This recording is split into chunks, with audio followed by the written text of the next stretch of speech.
আসসালামু আলাইকুম সবাইকে। Dhaka university A unit biology question bank solving ক্লাসে তোমাদেরকে স্বাগতম জানাচ্ছি। সো আজকের ক্লাসে আমরা বায়োলজির একটা ভয়ের নাম, সেটা হচ্ছে কোষ ও এর গঠন, এই চ্যাপ্টারটা নিয়ে আলোচনা করব। সো এই অধ্যায় থেকে বিগত বছরে ঢাকা ভার্সিটিতে যে প্রশ্নগুলো হয়েছে সেই কোশ্চিনগুলো আমরা আজকে অ্যানালাইসিস করে পড়ব, এবং আজকের ক্লাসের মাধ্যমে তোমরা এটাও বুঝতে পারবা তোমাদের কোশ্চিন ব্যাংকটা আসলে কিভাবে পড়া উচিত। সো আমরা শেষে কিছু প্র্যাকটিস কোশ্চিনও দেখব, এবং প্র্যাকটিস কোশ্চিন করার মাধ্যমে কিন্তু তোমরা নিজের প্রস্তুতিটা যাচাই করতে পারবা। ওকে, সো আসো আমরা ক্লাসটা শুরু করি। তোমাদের সাথে আছি তোমাদের মাহি ভাইয়া, বর্তমানে পড়াশোনা করছি ঢাকা বিশ্ববিদ্যালয়ে। আমরা প্রথমে যে টপিকটা দ্বারা শুরু করব সেটা হচ্ছে টাইপ 1, কোষ ও কোষের শ্রেণীবিন্যাস। প্রথম প্রশ্নটা দেখো ভাইয়া, কোষ নামকরণ করেন কে? তো আমাদের বায়োলজি বই খুললে একদম শুরুতে দুজন বিজ্ঞানীর কথা আছে। একজনের নাম হচ্ছে রবার্ট হুক, দুজনের নামের মধ্যে আছে দেখো হুক। সো একজন হচ্ছে রবার্ট হুক এবং আরো একজন বিজ্ঞানী হচ্ছে লিওয়েন হুক। রবার্ট হুক সম্পর্কে যে কথাটা মনে রাখবা সেটা হচ্ছে এই রবার্ট হুক সর্বপ্রথম সেল শব্দটা আবিষ্কার করেন বা কোষ শব্দটা আবিষ্কার করেন, এবং রবার্ট হুক সর্বপ্রথম মৃত কোষ প্রাচীর পর্যবেক্ষণ করেন। তো রবার্ট হুক সম্পর্কে যে কথাটা মনে রাখবা, ইনি হচ্ছে সেল শব্দটার প্রবর্তক এবং মৃত কোষ প্রাচীর পর্যবেক্ষণ করেন, কোষ প্রাচীর। এছাড়াও আরো একটা কথা মনে রাখতে হবে, সেটা হচ্ছে রবার্ট হুকের একটা বই আছে, বইটার নাম মনে রাখো ভাইয়া, বইটার নাম হচ্ছে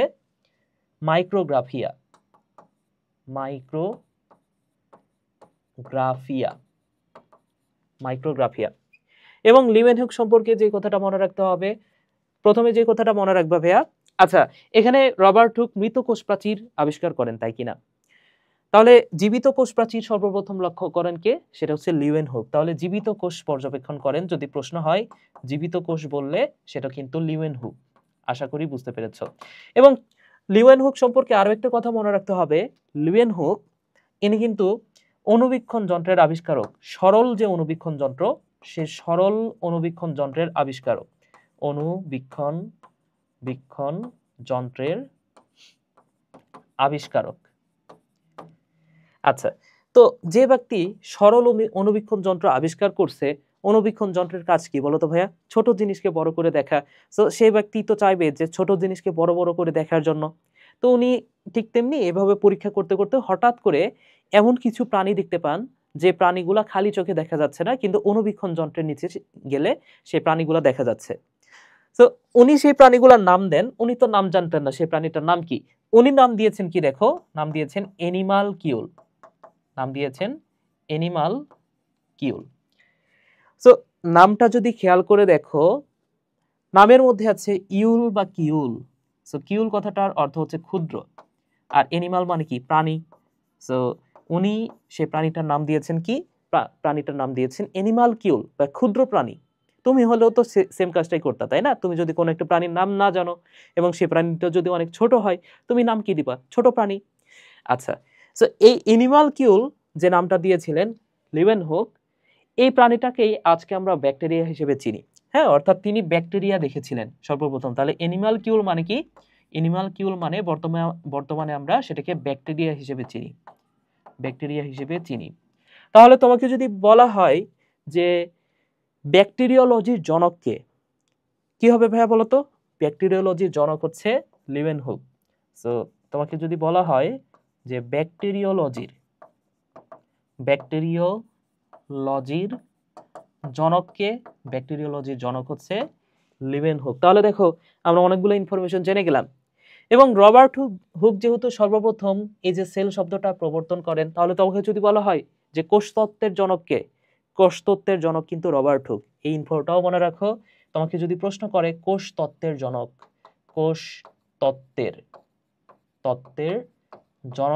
কোষতত্ত্বের জনক হচ্ছে রবার্ট হুক। তবে তোমাকে যদি এইভাবে প্রশ্ন করা হয় যে আধুনিক কোষতত্ত্বের জনককে, বিজ্ঞানী সোয়ানসন। তাহলে দেখো অনেকগুলো ইনফরমেশন আমরা জেনে গেলাম। সো তোমাকে যদি বলা হয় ভাইয়া আধুনিক কোষতত্ত্বের জনককে, কোষতত্ত্বের জনক যদি বলা হয়, সো আধুনিক কোষ তত্ত্বের জনক কিন্তু আর রবার্ট হুক হবে না, হবে বিজ্ঞানী সোয়ানসন।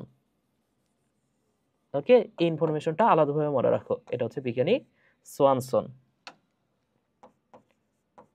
সোয়ানসন। তাহলে দেখো ভাইয়া, তাহলে দেখো আমরা একটা কোশ্চিন শুধুমাত্র যে অ্যান্সার করলাম বিষয়টা এমন না, এই কোশ্চিন সম্পর্কে আর কি কি প্রশ্ন হতে পারে সেই প্রশ্নগুলো কিন্তু পড়ে নিলাম। বুঝতে পেরেছো? সো তোমাকে কোশ্চিন ব্যাংকটা এভাবে অ্যানালাইসিস করতে হবে। তোমার যে কোশ্চিনটা আসছে সেই কোশ্চিনের পাশাপাশি আর কি টাইপের, ওই টাইপের আর কি কোশ্চিন হতে পারে সেটা কিন্তু তোমার জানা থাকতে হবে। তো অ্যান্সারটা কি হবে নিশ্চয়ই বুঝতে পারতেছো এবার। অ্যান্সারটা হচ্ছে রবার্ট হুক, তাই কিনা? পরের প্রশ্নটাতে যাই। পরের প্রশ্নটা বলেছে স্পেসিস প্ল্যান্টেরাম এর রচয়িতা হলেন। সো স্পেসিস প্ল্যান্টেরাম এটা একটা বইয়ের নাম, এবং এই স্পেসিস প্ল্যান্টেরাম বইটার রচয়িতা হচ্ছে ক্যারোলাস লিনিয়াস, যিনি দ্বিপদ নামকরণের জনক। এই কথাটাও মনে রাখো। সো ক্যারোলাস লিনিয়াস দ্বিপদ নামকরণ এটাও করেছেন, দ্বিপদ নামকরণের জনক, নামকরণ করেছেন। এরপরে আরো একটা কথা মনে রাখো ভাইয়া, সেটা হচ্ছে বেনথাম ও হুকার। এটা হচ্ছে বেনথাম ও হুকার। সো বেনথাম ও হুকার সম্পর্কে যে কথাটা মনে রাখতে হবে, বেনথাম ও হুকারের একটা বই আছে, সেটা হচ্ছে এখানে স্পেসিস প্ল্যান্টেরাম না, এটা হচ্ছে জেনেরা প্ল্যান্টেরাম। এটা মনে রাখো, জেনেরা প্ল্যান্টেরাম। আশা করি বুঝতে পেরেছো। এছাড়াও আরো একটা বিজ্ঞানী আছে যার নাম হচ্ছে থিওফ্রাস্টাস।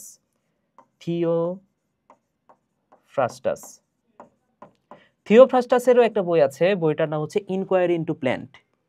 থিওফ্রাস্টাসের বইটার নাম কি ভাইয়া? এটা হচ্ছে ইনকোয়ারি ইনটু প্ল্যান্ট। আশা করি বুঝতে পেরেছো, এবং এটাও কিন্তু ঢাকা ভার্সিটির একটা কোশ্চিন। তাহলে দেখো বইয়ের নাম থেকে কিন্তু ঢাকা ভার্সিটিতে কোশ্চিন হচ্ছে। এখন এই যে স্পেসিস প্ল্যান্টেরাম এটা তো 13-14 সালে আসছে। আবার এই যে ইনকোয়ারি ইনটু প্ল্যান্ট এই বইটার রচয়িতা কি? থিওফ্রাস্টাস। এটাও কিন্তু ঢাকা ভার্সিটির একটা কোশ্চিন। তাহলে আমি এক্সট্রা একটা নাম বলে দিলাম, সেটা হচ্ছে বেনথাম ও হুকার, যেটার নাম হচ্ছে জেনেরা প্ল্যান্টেরাম। এটাও কিন্তু পরীক্ষা আসতে পারে, আশা করি বুঝতে পেরেছো। ঠিক আছে, এবং এই থিওফ্রাস্টাস সম্পর্কে আরো একটা কথা মনে রাখো, উনি তো ইনকোয়ারি ইনটু প্ল্যান্ট এই বইটার জনক, এর সাথে মনে রাখো ইনি কিন্তু উদ্ভিদ বিজ্ঞানের জনক। এই কথাটাও মনে রাখতে হবে, উদ্ভিদ বিজ্ঞানের জনককে থিওফ্রাস্টাস, উদ্ভিদ বিজ্ঞানের জনক। আশা করি বুঝতে পেরেছো। ওকে, তাহলে আসো সামনের দিকে আগাই। অ্যান্সার হচ্ছে ক্যারোলাস লিনিয়াস। এরপরে আসো টপিক 2। টপিক 2 আমরা আলোচনা করব কোষ প্রাচীর, কোষঝিল্লি, প্রোটোপ্লাজম নিয়ে। তাহলে আসো প্রথম প্রশ্নটা দেখি আমরা, কোষ প্রাচীরের ক্ষুদ্রতম গাঠনিক একক কোনটা? তাহলে কোষ প্রাচীরের ক্ষুদ্রতম গাঠনিক একক, এটা খুবই কমন একটা প্রশ্ন, এবং এটা আশা করি তোমরা প্রত্যেকেই পারবা। এর কারণ হচ্ছে এই প্রশ্নটা কিন্তু এইচএসসি বলো বা অ্যাডমিশনের যে কোনো ভার্সিটি, মেডিকেল, সব জায়গাতে কিন্তু কমন একটা প্রশ্ন। সেটা হচ্ছে কোষ প্রাচীরের ক্ষুদ্রতম গাঠনিক একক হচ্ছে মাইসেলি। তো এই মাইসেলিটা কিভাবে গঠিত হয় সেটা একটু দেখাই তোমাদের। দেখো, সেলুলোজ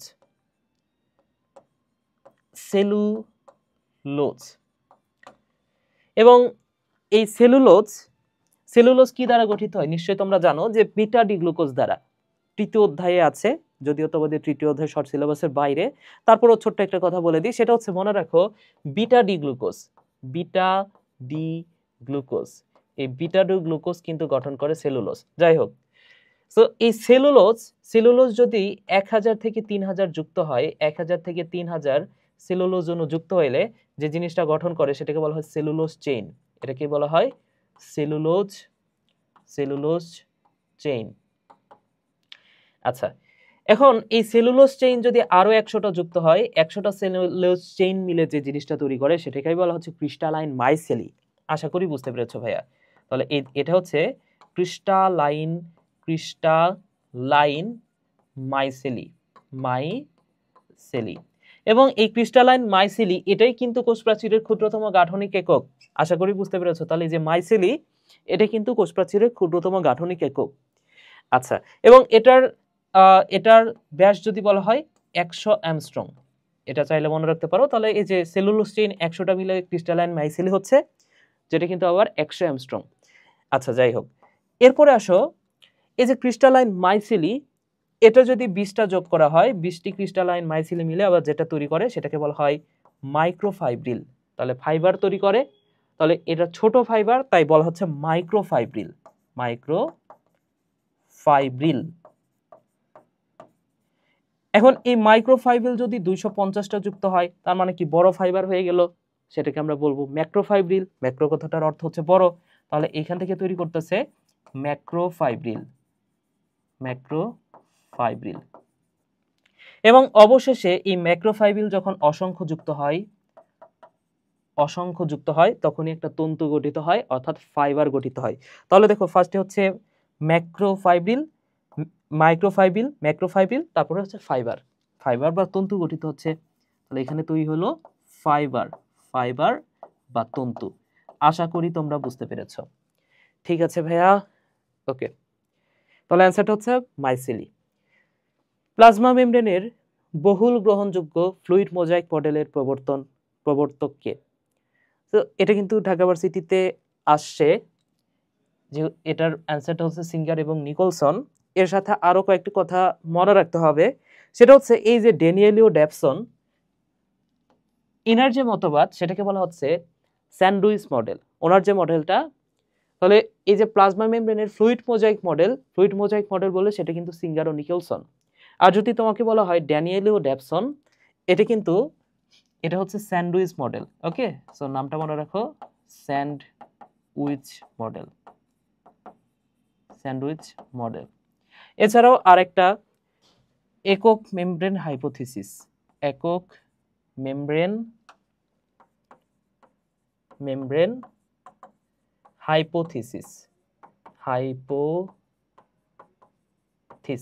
সো একক মেমব্রেন হাইপোথিসিস এই মডেলের প্রবর্তক হচ্ছে রবার্টসন।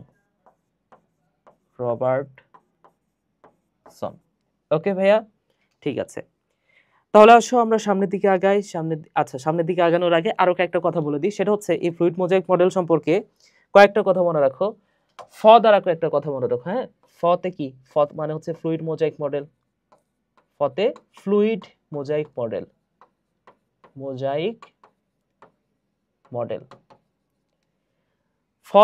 ফ থেকে আরেকটা কথা মনে রাখো, এই ফ্লুইড মোজাইক মডেলে ফসফোলিপিডের বাইলেয়ার থাকে। সো ফতে আরেকটা কথা এখানে আছে, ফসফোলিপিডের বাইলেয়ার।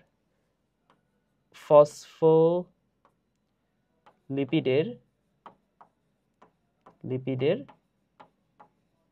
বাইলেয়ার।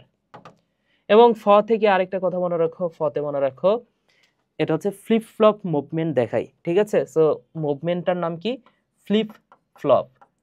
এখানে ফ্লিপ ফ্লপ মুভমেন্ট দেখা যায়, মুভমেন্ট। তাহলে ফ দ্বারা আমরা কয়েকটা কথা মনে রাখলাম। স দ্বারা কয়েকটা কথা মনে রাখো ভাইয়া। স থেকে প্রথম যে কথাটা মনে রাখবা, স দ্বারা আমরা কয়েকটা কথা মনে রাখবো। সতে মনে রাখো এই ফ্লুইড মোজাইক মডেলটা হচ্ছে সবচেয়ে গ্রহণীয় মতবাদ। এটা হচ্ছে সবচেয়ে গ্রহণীয় মতবাদ। আচ্ছা, স থেকে আরেকটা কথা মনে রাখো, সেটা হচ্ছে এই যে সতে সবচেয়ে গ্রহণীয় মতবাদ, সতে সিঙ্গার ও নিকলসন।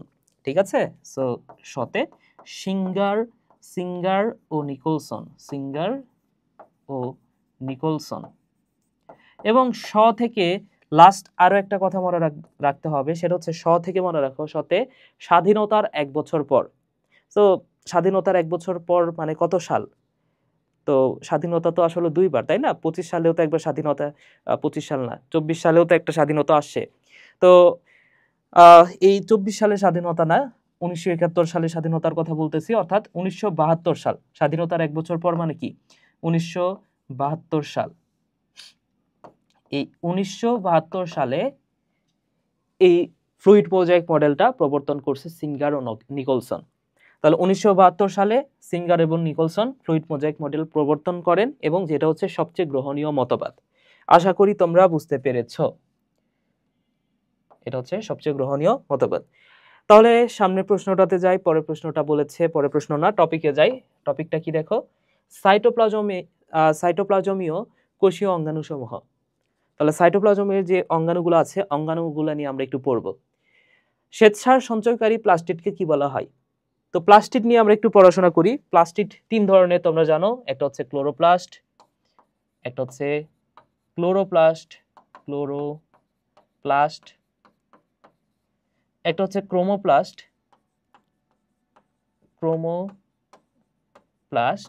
এবং আরেকটা হচ্ছে লিউকোপ্লাস্ট, লিউকোপ্লাস্ট। এখন এখানে নামের মধ্যে দেখো, নামের মধ্যে আছে ক্লোরো। ক্লোরো বলতে তোমরা নিশ্চয়ই প্রত্যেকে জানো, ক্লোরোপ্লাস্ট বলতে যেটা বোঝানো হচ্ছে সবুজ যে প্লাস্টিড সেটাকে বলা হচ্ছে ক্লোরোপ্লাস্ট। তাহলে ক্লোরোপ্লাস্ট কি কালার? এটা হচ্ছে সবুজ কালার। এরপরে দেখো ক্রোমোপ্লাস্ট, এখানে নামের মধ্যে আছে ক্রম। ক্রম মানে গুগল ক্রম না, এই ক্রম কথাটার অর্থ হচ্ছে রং, অর্থাৎ রঙিন যে প্লাস্টিড সেটাকে বলা হয় ক্রোমোপ্লাস্ট। তাহলে উদ্ভিদের যত রঙিন অংশ আছে, যেমন ফুল, ফল, পাপড়ি, যত রঙিন অংশ আছে, পাতাও কিন্তু অনেক সময় রঙিন হয়, তাই না? তো সেই জায়গাগুলোতে কি পাওয়া যায়? ক্রোমোপ্লাস্ট পাওয়া যায়। তাহলে এটা হচ্ছে সবুজ পাতা। হ্যাঁ, ক্লোরোপ্লাস্টের উদাহরণ কোথায়? এটা হচ্ছে সবুজ পাতায় পাওয়া যায়, সবুজ পাতা। আর ক্রোমোপ্লাস্ট কোথায় পাওয়া যায়? ক্রোমোপ্লাস্ট পাতা পাওয়া যায়, মনে রাখো ভাইয়া, এটা পাওয়া যায় রঙিন যে অংশগুলো, উদ্ভিদের রঙিন অংশ, রঙিন ফুল,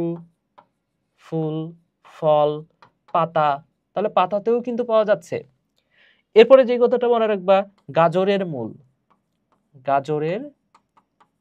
মূল।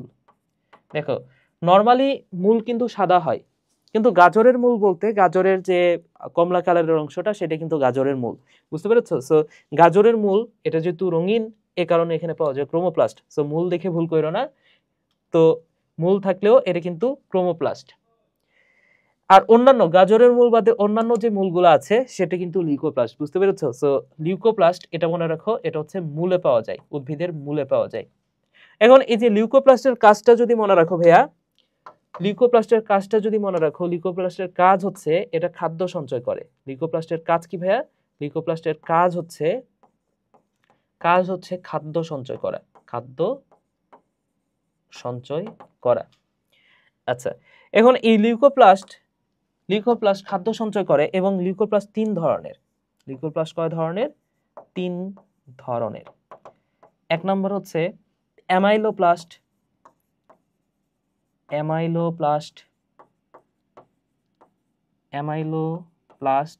দুই নম্বর হচ্ছে aleuroplast.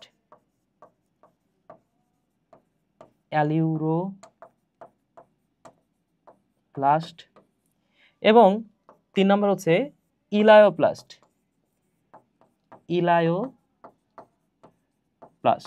Okay, so amyloplast, aleuroplast and elaioplast. তো দেখো ভাইয়া, এখানে রো থেকে মনে রাখো প্রো। সো অ্যালিউরোপ্লাস্ট কোথায় পাওয়া যায়, বা অ্যালিউরোপ্লাস্ট কি সঞ্চয় করে? মনে রাখো প্রোটিন সঞ্চয় করে। অ্যালিউরোপ্লাস্ট কি সঞ্চয় করে? প্রোটিন সঞ্চয় করে। তাহলে রো থেকে মনে রাখো প্রো। ইলায়ো থেকে পড়তে পারো ইয়েলো মানে কি? হলুদ। তো তেল, চর্বি এগুলোর কালার কেমন বলো তো? চর্বি বাদ দাও, তেলের কালার কেমন? হলুদ হয় নরমালি। সো এখান থেকে মনে রাখো, এই যে চর্বি বা লিপিড জাতীয় যে খাদ্য সেটা সঞ্চয় করে কে? ইলায়োপ্লাস্ট। সো লিপিড সঞ্চয় করে হচ্ছে ইলায়োপ্লাস্ট। এবং বাকি থাকে কি? বাকি থাকে হচ্ছে শর্করা। সো শর্করা সঞ্চয় করে কি?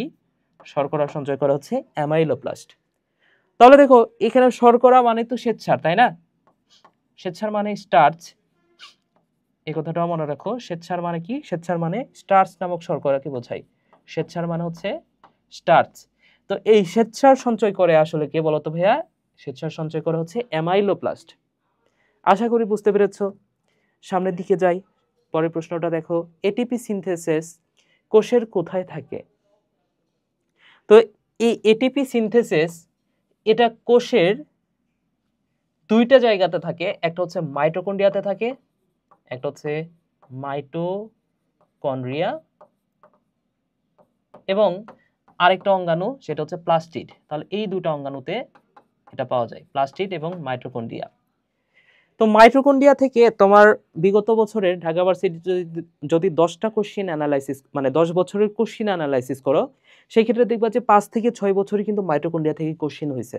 যেমন এটা একটা কোশ্চিন, এই যে দেখো এটার অ্যান্সার কি হবে? এটার অ্যান্সার হবে, যেহেতু অপশনে প্লাস্টিড নাই, অ্যান্সারটা হচ্ছে মাইটোকন্ড্রিয়া।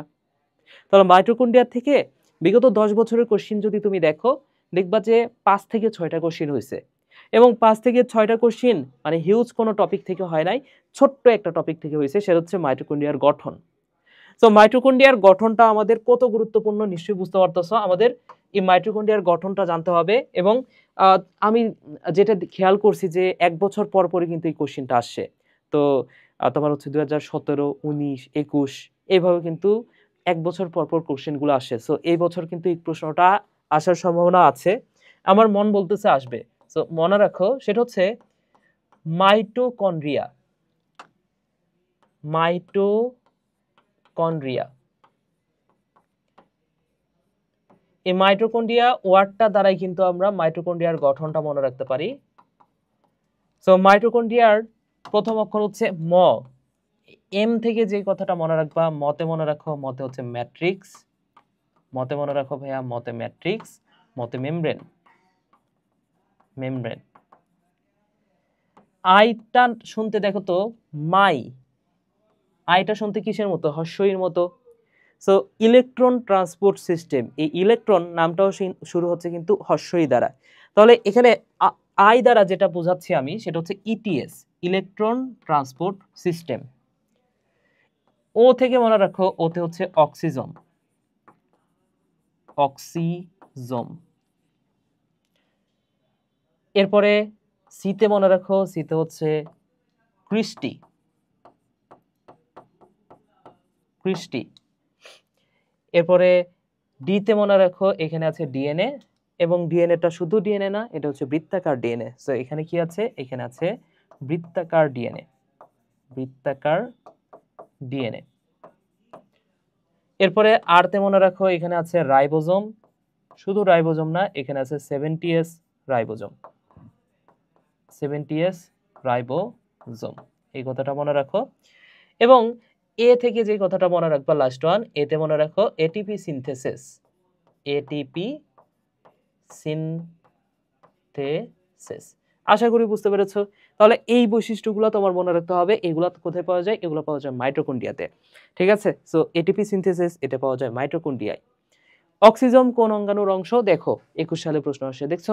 এটা আগেরটা কত সালে ছিল? এটা হচ্ছে এই যে 21-22 সালে। তাহলে 21-22 সালেই দুটো কোশ্চেন আসে, চিন্তা করে দেখো। আচ্ছা, 19-20 সালেও কিন্তু সেম কোশ্চেনটা আসে। তাহলে অক্সিজম কোথায় থাকে? নিশ্চয়ই থাকে মাইটোকন্ড্রিয়ায়। এই যে একটু আগে আমরা দেখছি, ওতে কি? ওতে অক্সিজেন আমরা পড়ছি, তাই না? সো এটা কিন্তু মাইটোকন্ড্রিয়া থাকে। পরের প্রশ্নটা দেখো ভাইয়া, নিচের কোনটি মাইটোকন্ড্রিয়ার দ্বিস্তরী আবরণের মাঝখানে থাকে? সো অ্যানসারটা হচ্ছে লিপিড। অ্যানসারটা মনে রাখো, অ্যানসারটা হচ্ছে লিপিড। সো মাইটোকন্ড্রিয়ার গঠনটা যদি দেখো, মাইটোকন্ড্রিয়া কত স্তর বিশিষ্ট? 2 স্তর বিশিষ্ট, তাই কিনা? এই যে এটা হচ্ছে একটা মাইটোকন্ড্রিয়া। সো এই দুইটা স্তরের মাঝখানে যে জিনিসটা থাকে, দুই স্তরের মাঝখানে থাকে লিপিড। এটাও একটা প্রশ্ন হয়েছিল, অর্থাৎ দুই মেমব্রেনের মাঝখানে থাকে লিপিড। এবং দুই মেমব্রেনের মাঝখানে দূরত্বটা মনে রাখো, দূরত্ব হচ্ছে 6 থেকে 8 ন্যানোমিটার। এই কথাটাও মনে রাখো। ঠিক আছে ভাইয়া, তাহলে আচ্ছা এটা কোএনজাইম হবে না, অ্যানসারটা হবে লিপিড। ওকে, আমি বেশ কয়েকটা বই চেক করেছি। সো সব বইয়ে কিন্তু কোএনজাইম মানে বেশিরভাগ বইয়ে কিন্তু লিপিড অ্যানসারটা আছে। তো অ্যানসারটা লিপিডই হবে আসলে। আচ্ছা, এরপরে দেখো ভাইয়া, এরপরে নিচের কোনটি কৃষ্টি ধারণ করে? সো কৃষ্টি ধারণ করে কোনটা? পেয়ে গেল না? অ্যানসারটা হচ্ছে মাইটোকন্ড্রিয়া। একটু আগে আমরা পড়েছি। তাহলে দেখো শুধু মাইটোকন্ড্রিয়া থেকেই এই যে বিগত 13-14 সাল থেকে, 13-14 না 15-16 থেকে, এই যে 15-16 থেকে কয়টা কোশ্চিন পাইলা? 6টা কোশ্চিন পেয়ে গেছো, তাই না? So mitochondria. এরপরে দেখো পরের প্রশ্নটা, পরের টপিকটাতে চলে যাই। টপিকটা হচ্ছে নিউক্লিয়াস ও ক্রোমোজোম। নিচের কোনটি নিউক্লিয়াস বিহীন?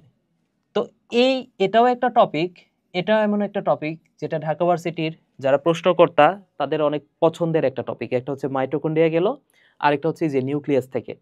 তো তোমাকে এইভাবে প্রশ্ন করবে যে কোনটা নিউক্লিয়াস বিহীন বা কোনটা নিউক্লিয়াস বিহীন নয়, অথবা কোনটাতে একাধিক নিউক্লিয়াস থাকে।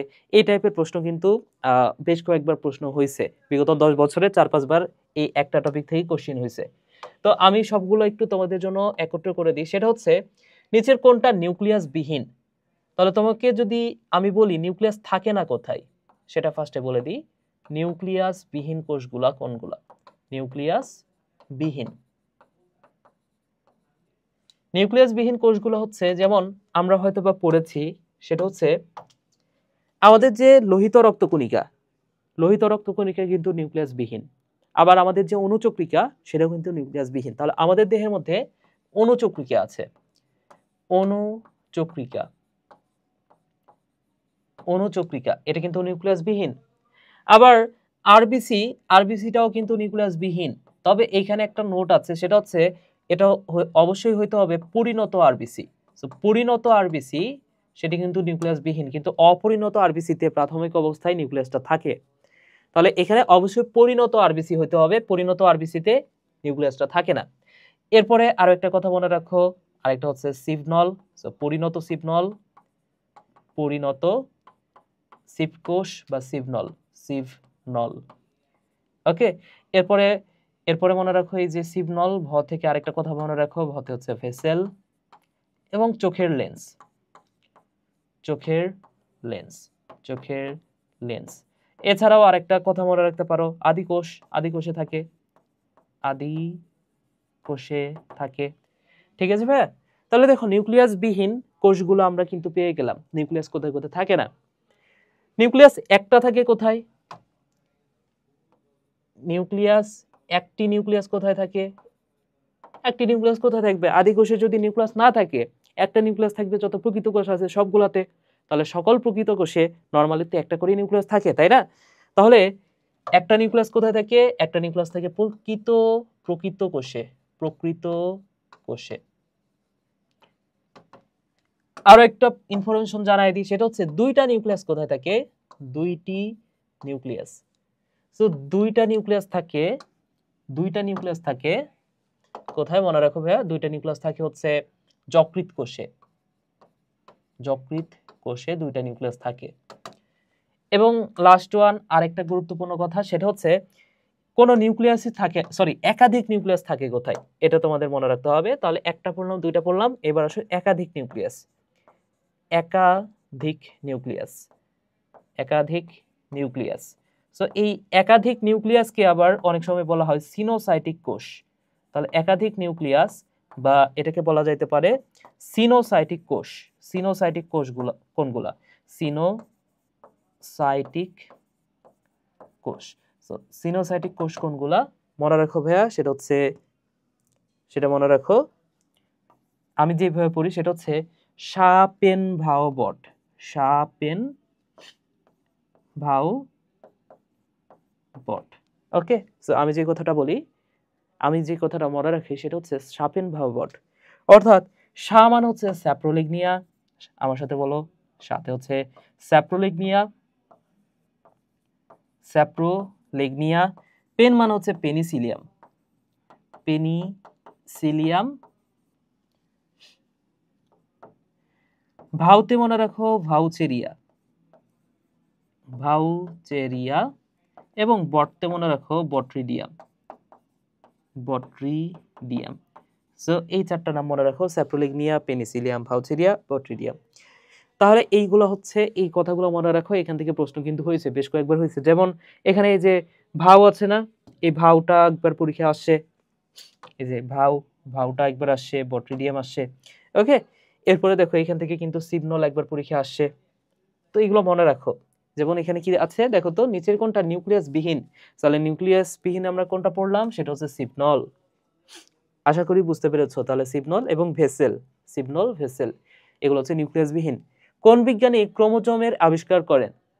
সো আবিষ্কার মনে রাখো ভাইয়া, এখানে কি আছে? আবিষ্কার মনে রাখো স্টার্সবুর্গার। এই যে দেখো নামের শেষে আর আছে, তাহলে আবিষ্কার স্টার্সবুর্গার। এছাড়া আরেকটা মনে রাখো কলিকার। তাহলে যার নামের মধ্যে আছে আর, আবিষ্কার, কলিকার, স্টার্সবুর্গার, এগুলো হচ্ছে আবিষ্কারক। সো কলিকার মনে রাখো, এই কলিকার হচ্ছে এটাও আবিষ্কারক। তাহলে কলিকার আবিষ্কার, আবিষ্কার কিসের আবিষ্কার? মাইটোকন্ড্রিয়ার। কিসের আবিষ্কার করছে কলিকার বলো তো? মাইটোকন্ড্রিয়ার, মাইটোকন্ড্রিয়ার। আর স্টার্সবুর্গার ইনি আবিষ্কার করছে কি? ক্রোমোজোম। সো স্টার্সবুর্গার ইনিও আবিষ্কার, কি আবিষ্কার? ক্রোমোজোম। ঠিক আছে ভাইয়া, তাহলে অ্যান্সারটা হচ্ছে স্টার্সবুর্গার। আর কলিকার বলে মাইটোকন্ড্রিয়া।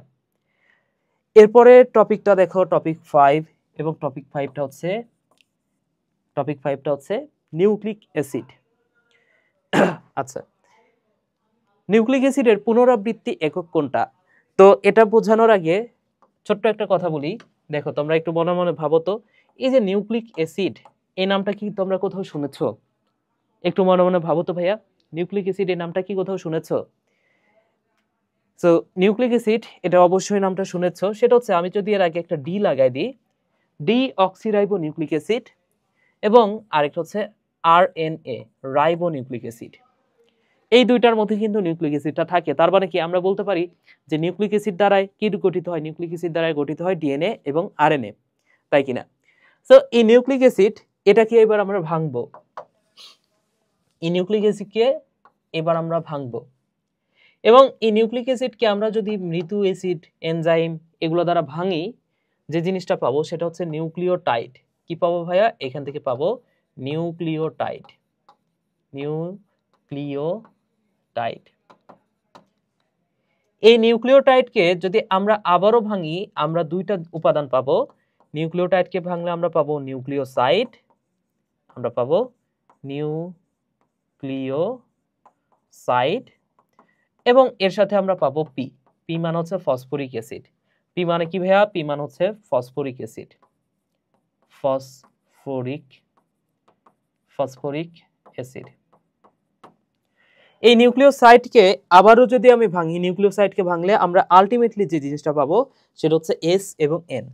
এখান থেকে আমরা লাস্ট ওয়ান একদম শেষে গিয়ে দুইটা উপাদান পাবো, একটা হচ্ছে এস এবং এন। ওকে, তাহলে দেখো তো ভাইয়া, একদম শেষে আমরা কি পাচ্ছি? একদম শেষে আমরা পাচ্ছি হচ্ছে এস, এন এবং পি। এস, এন এবং পি। তাহলে আমরা বলতে পারি না এই তিনটা উপাদান দ্বারা ডিএনএ অথবা আরএনএ গঠিত। কারণ কি? একদম সবচেয়ে ছোট উপাদান বা একদম শেষে গিয়ে আমরা কি পাচ্ছি? শেষে গিয়ে পাচ্ছি এসএনপি। তাহলে এই এসএনপি দ্বারাই কিন্তু ডিএনএ অথবা আরএনএ, বা আমি যদি বলি নিউক্লিক অ্যাসিড, এটা গঠিত হয় তিনটা উপাদান দ্বারা। তাহলে এখানে এস মানে কি? এস মানে হচ্ছে সুগার। এস মানে হচ্ছে সুগার। সুগার মানে হচ্ছে শর্করা বা চিনি। এন মানে হচ্ছে নাইট্রোজেন বেস। Nitrogen base. তো সুগার কয় ধরনের হয়? সুগার মনে রাখো, সুগার আবার দুই ধরনের হয়। সুগার হচ্ছে, একটা হচ্ছে রাইবোস সুগার, যেটা দ্বারা আরএনএ গঠিত হয়, এবং আরেকটা হচ্ছে ডিঅক্সিরাইবোস। সো সুগার আবার দুই ধরনের, একটা হচ্ছে রাইবোস সুগার, এটা কিন্তু 5 কার্বন বিশিষ্ট সুগার। ঠিক আছে? সো 5 কার্বন বিশিষ্ট সুগার। কার্বন বিশিষ্ট সুগার। সো 5 কার্বন বিশিষ্ট সুগার, এটা দুই ধরনের, একটা হচ্ছে রাইবোস, একটা হচ্ছে রাইবোস, এবং আরেকটা হচ্ছে ডিঅক্সিরাইবোস। অক্সিরাইবোস। একটা হচ্ছে রাইবোস সুগার এবং আরেকটা হচ্ছে ডিঅক্সিরাইবোস সুগার।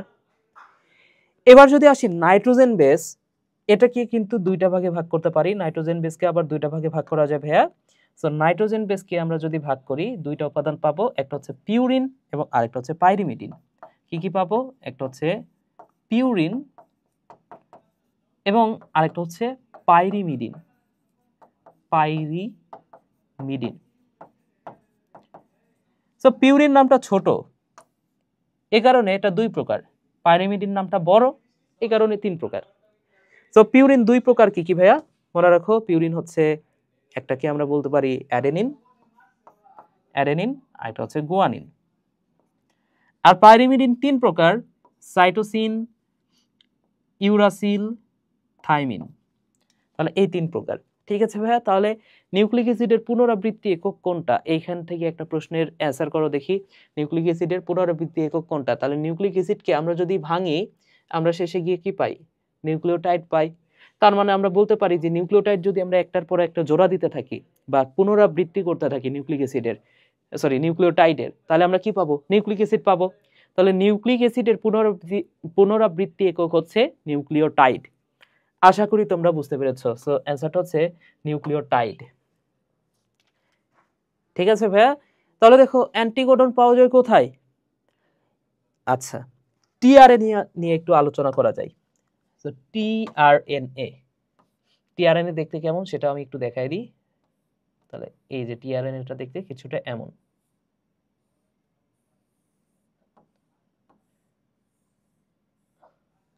এটা হচ্ছে টিআরএনএ। তো টিআরএনএর বেশ কয়েকটা বাহু আছে। বেশ কয়েকটা বাহু আছে, বাহুগুলো কি কি দেখো, এখানে এই যে টিআরএন এর এই জায়গাটাতে এইখানে থাকে এসিসি, এই তিনটা নিউক্লিওটাইড থাকে। কি থাকে বলতো? এসিসি। এই এসিসি ধারায় অ্যামিনো অ্যাসিড যুক্ত থাকে। তাহলে এই এসিসি ধারায় কি যুক্ত থাকে বলতো? এই এসিসি এই জায়গাটাতে অ্যামিনো অ্যাসিড যুক্ত থাকে। তার মানে কি, এটা অ্যামিনো অ্যাসিড বহন করতেছে, তার মানে এটা হচ্ছে অ্যামিনো অ্যাসিড বাহু। এই বাহুটাকে আমরা কি নামে রাখতে পারি? এই বাহুটাকে আমরা বলতে পারি এটা হচ্ছে ভাইয়া অ্যামিনো অ্যাসিড বাহু। এই বাহুটাকে বলা হয় অ্যামিনো অ্যাসিড বাহু। দ্বিতীয় কথা হচ্ছে, আমি যদি এটা ডান দিক হয়ে দাঁড়াই, এটা আমার ডান পাশ, এটা হচ্ছে বাম পাশ। তো এটা হচ্ছে ডান পাশ, তার মানে কি এটা হচ্ছে ডি বাহু। এই বাহুটার নাম কি? এটা হচ্ছে ডি বাহু। এটা হচ্ছে টি বাহু। এখানে একটা অতিরিক্ত বাহু আছে, সো এটা হচ্ছে অতিরিক্ত বাহু, এক্সট্রা বাহু, অতিরিক্ত বাহু। এবং এটা হচ্ছে অ্যান্টিকোডন বাহু। এই জায়গাটাতে কি থাকে ভাইয়া বলতো? এই জায়গাটাতে অ্যান্টিকোডন থাকে। সো এটা হচ্ছে অ্যান্টিকোডন বাহু। তাহলে কোডনের বিপরীতে অ্যান্টিকোডন বাহু। অ্যান্টিকোডন বাহু। অ্যান্টিকোডন বাহু। আচ্ছা, তাহলে অ্যান্টিকোডন বাহু কোথায় পাওয়া যাচ্ছে? নিশ্চয়ই টিআরএনএ তে পাওয়া যাচ্ছে। আশা করি বুঝতে পেরেছো, টিআরএনএ তে অ্যান্টিকোডন বাহু পাওয়া যায়। আরো কিছু কথা মনে রাখো এখান থেকে, সেটা হচ্ছে প্রতি কোষে, যে কথাটা মনে রাখবে, প্রতি কোষে আরো একটা ইনফরমেশন দিয়ে দিই ভাইয়া, প্রতি কোষে 31 থেকে 42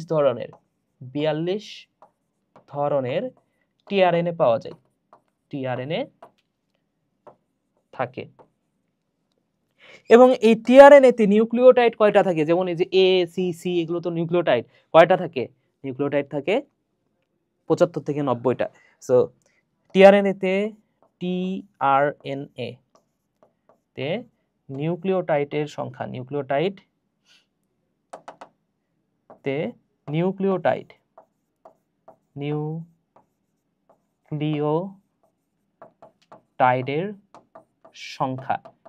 নিউক্লিওটাইডের সংখ্যা হচ্ছে 75 থেকে 90টি। এই কথাটা মনে রাখতে হবে। ঠিক আছে? বাহু কয়টা? বাহু হচ্ছে 5টা বাহুর নাম আমরা জেনে গেলাম। এছাড়াও এই টিআরএন এর যে মডেলটা, সেটাকে বলা হচ্ছে ক্লোভার লিফ মডেল। ঠিক আছে? এটাকে বলা হয় ক্লোভার ঘাসের মডেল বা ক্লোভার লিফ মডেল। এছাড়াও এখান থেকে আরো একটা কথা মনে রাখো, সেটা হচ্ছে পুরো একটা কোষের 15% হচ্ছে টিআরএনএ থাকে। ঠিক আছে? পুরো একটা কোষের যত টিআরএনএ আছে, মোট টিআরএন এর 15% হচ্ছে, মোট আরএন এর মধ্যে টিআরএন এর পার্সেন্ট হচ্ছে 15%। ঠিক আছে? তাহলে 15% হচ্ছে টিআরএনএ। তাহলে মোট আরএন এর মধ্যে টিআরএন এর পরিমাণ হচ্ছে 15%। এছাড়াও মনে রাখো, এটা হচ্ছে ক্ষুদ্রতম আরএনএ। তাহলে দেখো, আমরা অনেকগুলো কথা মনে রাখছি টিআরএনএ সম্পর্কে। তাহলে পরীক্ষায় প্রশ্ন আসলে এগুলোর মধ্যে থেকে আসবে। ওকে, সামনের দিকে আগাই। দেখো, ডিএনএ ডাবল হেলিক্সের ব্যাস কত? তো আমি যদি একটা ডিএনএ আঁকাই, এই যে এটা হচ্ছে একটা ডিএনএ,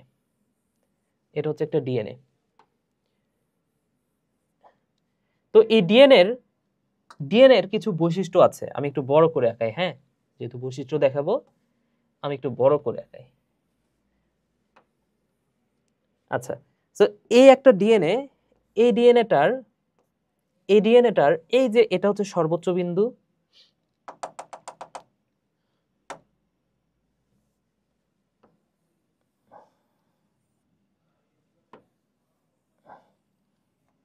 তো এই ডিএনএটার সর্বোচ্চ বিন্দু কোনটা ভাইয়া? সর্বোচ্চ বিন্দু হচ্ছে এটা, ধরে নাও এটা হচ্ছে সর্বোচ্চ বিন্দু। আবার এইখান থেকে এসে এই যে এটা আবার সর্বোচ্চ বিন্দু। সো ডিএনএ এর এইখান থেকে এই পর্যন্ত এতটুকু অংশকে বলা হচ্ছে ডিএনএ এর একটা প্যাচ। তাহলে প্রতি প্যাচের কিছু বৈশিষ্ট্য আছে, এই বৈশিষ্ট্যগুলো মনে রাখতে হবে। তাহলে প্রতি প্যাচে মনে রাখো ভাইয়া, প্রতি প্যাচে কি কি হয়? প্রতি প্যাচে মনে রাখো, এখানে 10টা ডাইনিউক্লিওটাইড থাকে। ঠিক আছে? এখানে প্রতি প্যাচে 10টি ডাইনিউক্লিওটাইড থাকে। নিউক্লিওটাইড নিউক্লিওটাইড থাকে। আচ্ছা, তাহলে 10টা যদি ডাইনিউক্লিওটাইড থাকে, মনোনিউক্লিওটাইড তাহলে কয়টা? বেশি হবে, দ্বিগুণ হবে, 20টা। আচ্ছা, এরপরে দেখো এইখান থেকে পর্যন্তর দূরত্ব কতটুকু? দূরত্ব হচ্ছে 34 অ্যামস্ট্রং, বা দৈর্ঘ্য হচ্ছে 34 অ্যামস্ট্রং, অথবা এখানে আমি বলতে পারি 3.4 ন্যানোমিটার। ন্যানোমিটার হলে এক ঘর আগায় দিবা ফোঁটাটা। এরপরে দেখো আরো কিছু বৈশিষ্ট্য আছে। এখানে মোট নিউক্লিওটাইড কয়টা? মোট 10টা ডাইনিউক্লিওটাইড থাকে। এই 10টা ডাইনিউক্লিওটাইডের মধ্যে 5টা থাকে এটি, 5টি কি থাকে ভাইয়া? এটি, এর মধ্যে দ্বিবন্ধন হচ্ছে 2টা করে। আরো 5টি থাকে সিজি, দ্বিবন্ধন হচ্ছে 3টা, সরি হাইড্রোজেন বন্ধন হচ্ছে 3টা। তাহলে আমি তোমাকে যদি প্রশ্ন করি যে মোট হাইড্রোজেন বন্ধন কয়টা, যদি বলা হয় ভাইয়া যে মোট হাইড্রোজেন বন্ধন কয়টা, মোট হাইড্রোজেন বন্ধন হচ্ছে, তাহলে এখানে দেখো 5টি এটি পাচ্ছি, তার মানে কি 5 দুগুণ 10, 10টা হাইড্রোজেন বন্ধন। আর এখানে 5টি সিজি পাচ্ছি, তাহলে এখানে প্রতিটা সিজির মধ্যে আছে 3টা করে হাইড্রোজেন বন্ধন, তার মানে 3 5 15টা। তাহলে 15 আর 10 মোট 25টা হাইড্রোজেন বন্ধন পাওয়া যায়। তাহলে মোট হাইড্রোজেন বন্ধনের সংখ্যা যদি প্রশ্ন করা হয় 25টা। আরো একটা কথা আমি বলতে পারি, সেটা হচ্ছে এখানে ধরে নাও যে একটা নিউক্লিওটাইড এ, তাহলে এই পাশে থাকবে টি, হাইড্রোজেন বন্ধন হচ্ছে 2টা। এখানে যদি জি থাকে, এখানে থাকবে সি, হাইড্রোজেন বন্ধন হচ্ছে 3টা। তাহলে যদি বলা হয় যে এই প্রতিটা নিউক্লিওটাইডের মধ্যে দূরত্ব কত, পরপর 2টা নিউক্লিওটাইডের মধ্যে দূরত্ব হচ্ছে 3.4 অ্যামস্ট্রং। তাহলে এতটুকুর মধ্যে দূরত্ব হচ্ছে, তাহলে পরপর 2টি নিউক্লিওটাইডের দূরত্ব, 2টি নিউক্লিওটাইডের দূরত্ব, নিউক্লিওটাইডের দূরত্ব, পরপর 2টা নিউক্লিওটাইডের দূরত্ব হচ্ছে 3.4 অ্যামস্ট্রং। আশা করি বুঝেছো। ঠিক আছে, তাহলে এখানে বলছে, আচ্ছা আরেকটা কথা লাস্ট, সেটা হচ্ছে এই ডিএনএ এর এখান থেকে এই পর্যন্ত, এটা হচ্ছে ব্যাস, ডিএনএ এর ব্যাস হচ্ছে 20 অ্যামস্ট্রং। ঠিক আছে, ডিএনএ এর ব্যাস কত? ডিএনএ এর ব্যাস হচ্ছে 20 অ্যামস্ট্রং। সো প্রশ্ন করেছে ডাবল হেলিক্সের ব্যাস কত? ডাবল হেলিক্সের ব্যাস হচ্ছে 20 অ্যামস্ট্রং বা 2 ন্যানোমিটার। আচ্ছা, তাহলে ডিএনএ ডাবল হেলিক্সের ব্যাস কত ভাইয়া? 2 ন্যানোমিটার। দেখছো এখানে আমি বলছি 20 অ্যামস্ট্রং, তাহলে ন্যানোমিটার হইলে কি করতে হয়? এক ঘর বামে দিতে হয়। সো অ্যান্সারটা হচ্ছে 2 ন্যানোমিটার। আশা করি বুঝতে পেরেছো। পরের প্রশ্নটা দেখো, নিউক্লিওসাইডে কোনটি অনুপস্থিত? তাহলে আমরা একটু আগে একটা ছক করছি, তাই না? ছকটা আরেকবার বের করি। দেখো নিউক্লিওসাইডে কোনটা নাই? নিউক্লিওসাইডে আছে কি কি? এস আর এন আছে, পিটা নাই। তাহলে অ্যান্সারটা কি হবে? অ্যান্সারটা হচ্ছে পি নাই, ফসফরিক অ্যাসিড নাই। তাহলে অ্যান্সার হচ্ছে ভাইয়া ফসফরিক অ্যাসিড, হ্যাঁ, বা অজৈব ফসফেট যেটাই বলি। তাহলে নিউক্লিওসাইডে কোনটা নাই? এস আর এন আছে, কিন্তু পিটা নাই, অজৈব ফসফেটটা নাই। আশা করি বুঝতে পেরেছো। পরের প্রশ্নটা দেখো, পরের প্রশ্নটা বলেছে, পরের টপিকটা দেখো, টপিক 6 হচ্ছে রেপ্লিকেশন, ট্রান্সক্রিপশন এন্ড ট্রান্সলেশন। এই 3টা টপিক নিয়ে আমরা পড়বো, দেখি কি কি প্রশ্ন আসে। প্রোটিন সংশ্লেষণের জন্য নিচের কোনটা প্রযোজ্য? সো আমি যদি বলি, এখানে ছোট্ট একটা বিষয় তোমাদের জানা জরুরি এবং তোমরা জানো আশা করি, সেটা হচ্ছে ডিএনএ থেকে ডিএনএ তৈরির প্রসেস কি? নিশ্চয় রেপ্লিকেশন। এটা হচ্ছে রেপ্লিকেশন।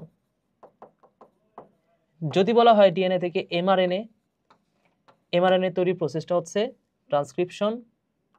এটা হচ্ছে ট্রান্সক্রিপশন এবং এমআরএনএ থেকে শেষে তৈরি হয় প্রোটিন।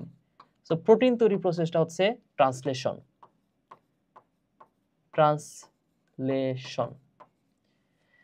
ঠিক আছে, তাহলে প্রোটিন সংশ্লেষণের জন্য নিচের কোনটি প্রযোজ্য? প্রোটিন সংশ্লেষণের জন্য প্রযোজ্য হচ্ছে, আচ্ছা প্রোটিন তৈরির প্রসেসটা কি? প্রসেসটা হচ্ছে ট্রান্সলেশন। সো ট্রান্সলেশনে আসলে দরকার কি কি সেটা আমি একটু বলে দিই। কয়েকটা জিনিস দরকার হয়, সেটা হচ্ছে প্রথমে যে জিনিসটা দরকার হয় সেটা হচ্ছে এমআরএনএ দরকার হয় প্রোটিন তৈরি করার জন্য। প্রোটিন তৈরির জন্য কি কি দরকার হয়? প্রয়োজনীয় উপাদান হচ্ছে এমআরএনএ। এখানে দরকার হচ্ছে টিআরএনএ দরকার হয়। এখানে দরকার হয় রাইবোজোম। এই রাইবোজোমকে বলা হয় টিআরএনএ বসার মঞ্চ। মনে রাখতে পারো চাইলে, এটা কি? এটা হচ্ছে টিআরএনএ বসার মঞ্চ। এখানে টিআরএনএ যে দরকার, টিআরএনএ তো কোথাও বসতে হবে, কোথায় বসবে? রাইবোজোমে। সো এটা হচ্ছে টিআরএনএ বসার মঞ্চ।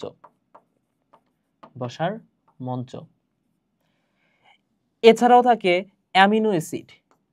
অ্যামিনো অ্যাসিড কত প্রকারের? 20 প্রকারের অ্যামিনো অ্যাসিড থাকে। 20 প্রকার অ্যামিনো অ্যাসিড, 20 প্রকারের অ্যামিনো অ্যাসিড থাকে। এছাড়াও কি থাকে? এখানে থাকে অ্যাক্টিভেটিং এনজাইম। এনজাইমটা কি? এটা কি ধরনের এনজাইম? এনজাইমটা হচ্ছে activating enzyme. Activating enzyme. So activating এনজাইমটার নাম কি ভাইয়া? অ্যাক্টিভেটিং এনজাইমটার নাম হচ্ছে অ্যামিনো অ্যাসিল। অ্যাক্টিভেটিং এনজাইমটা হচ্ছে অ্যামিনো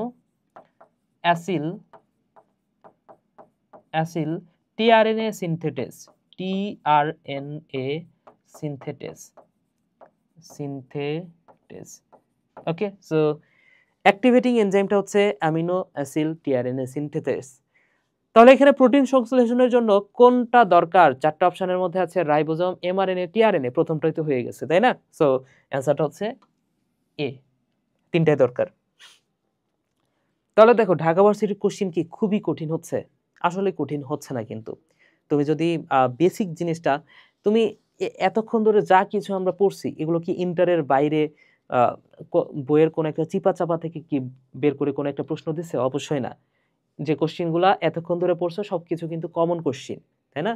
তো একটা আমরা লিখিত অংশ দেখবো বা সংক্ষিপ্ত উত্তর। সো যারা জানো না তো তাদের জন্য একটু বলে দিই, ঢাকা ভার্সিটিতে প্রত্যেকটা সাবজেক্টের 4টা করে কোশ্চিন থাকবে এবং প্রতিটা কোশ্চিনের মান কিন্তু 2.5 মার্ক করে। ঠিক আছে? সো এখানে যে কোশ্চিনটা দেখতে পাচ্ছ এটা কিন্তু মানটা কিন্তু 2.5 মার্কের। সো তোমার মাথায় রাখতে হবে যে 2.5 মার্ক অ্যান্সার করার জন্য তোমার হাতে কিন্তু আছে 2.5 মিনিট।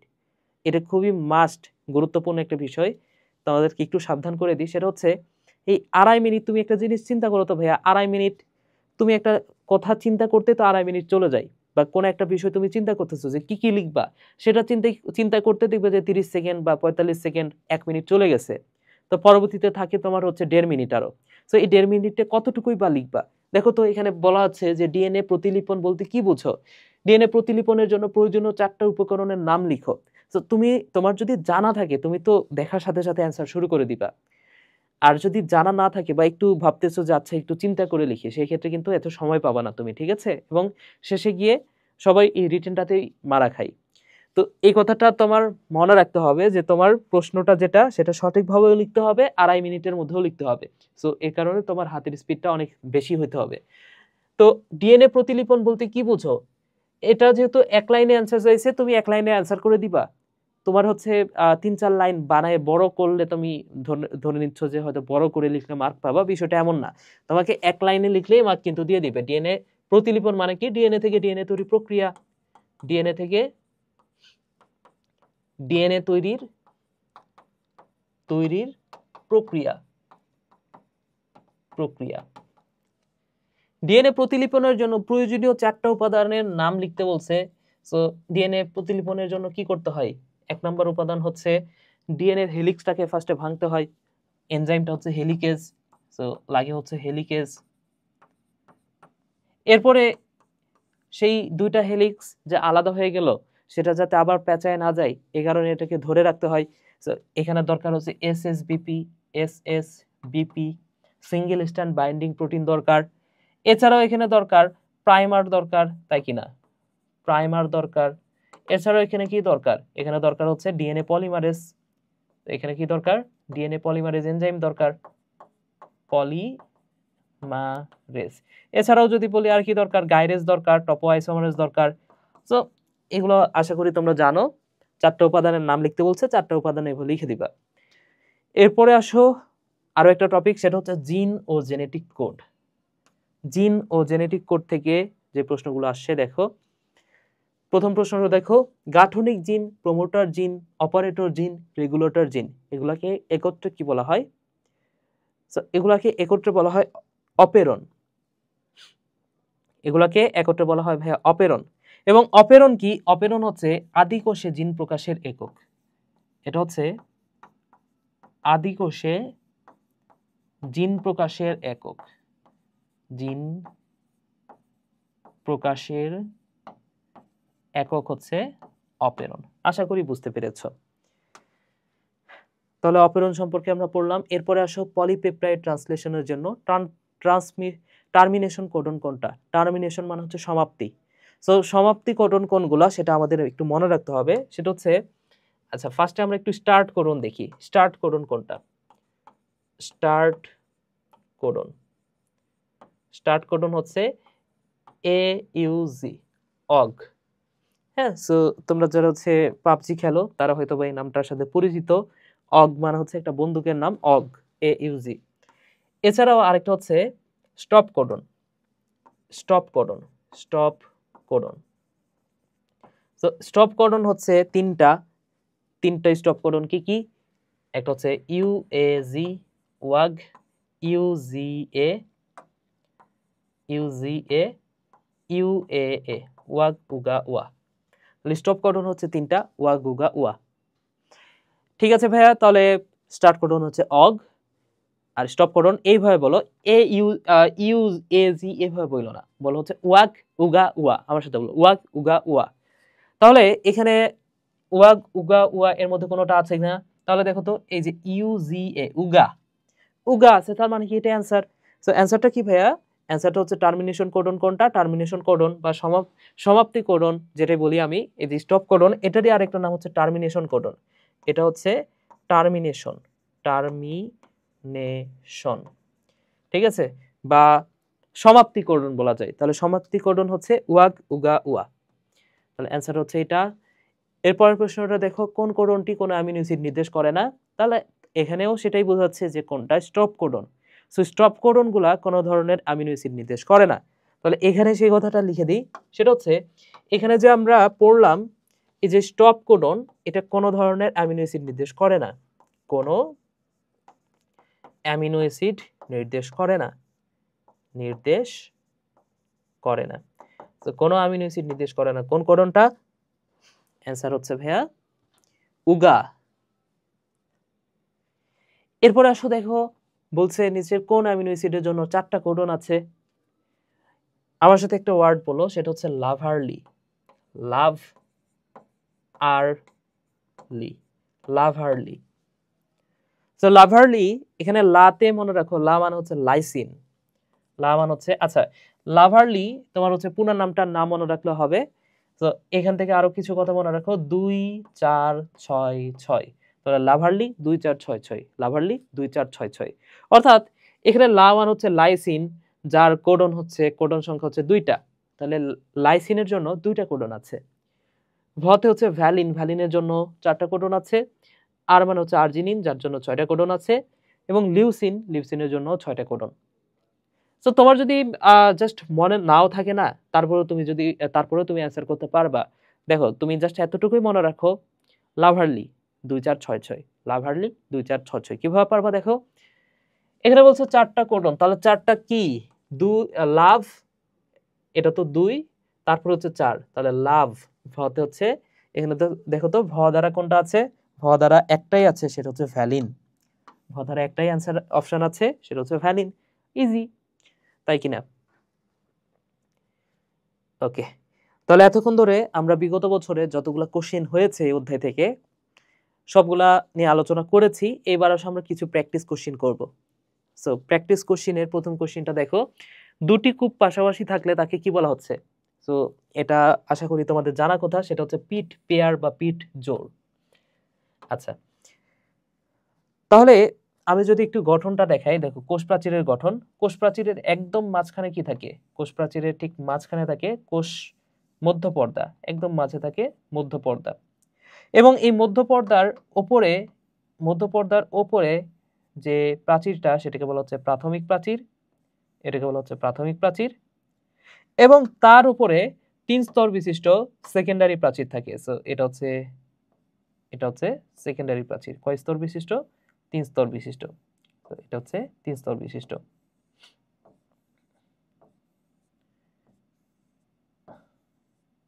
এটা হচ্ছে 3 স্তর বিশিষ্ট।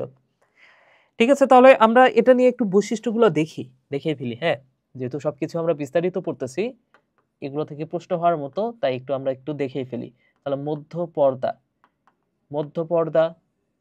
মধ্যপর্দার পরে প্রাথমিক প্রাচীর বা প্রাইমারি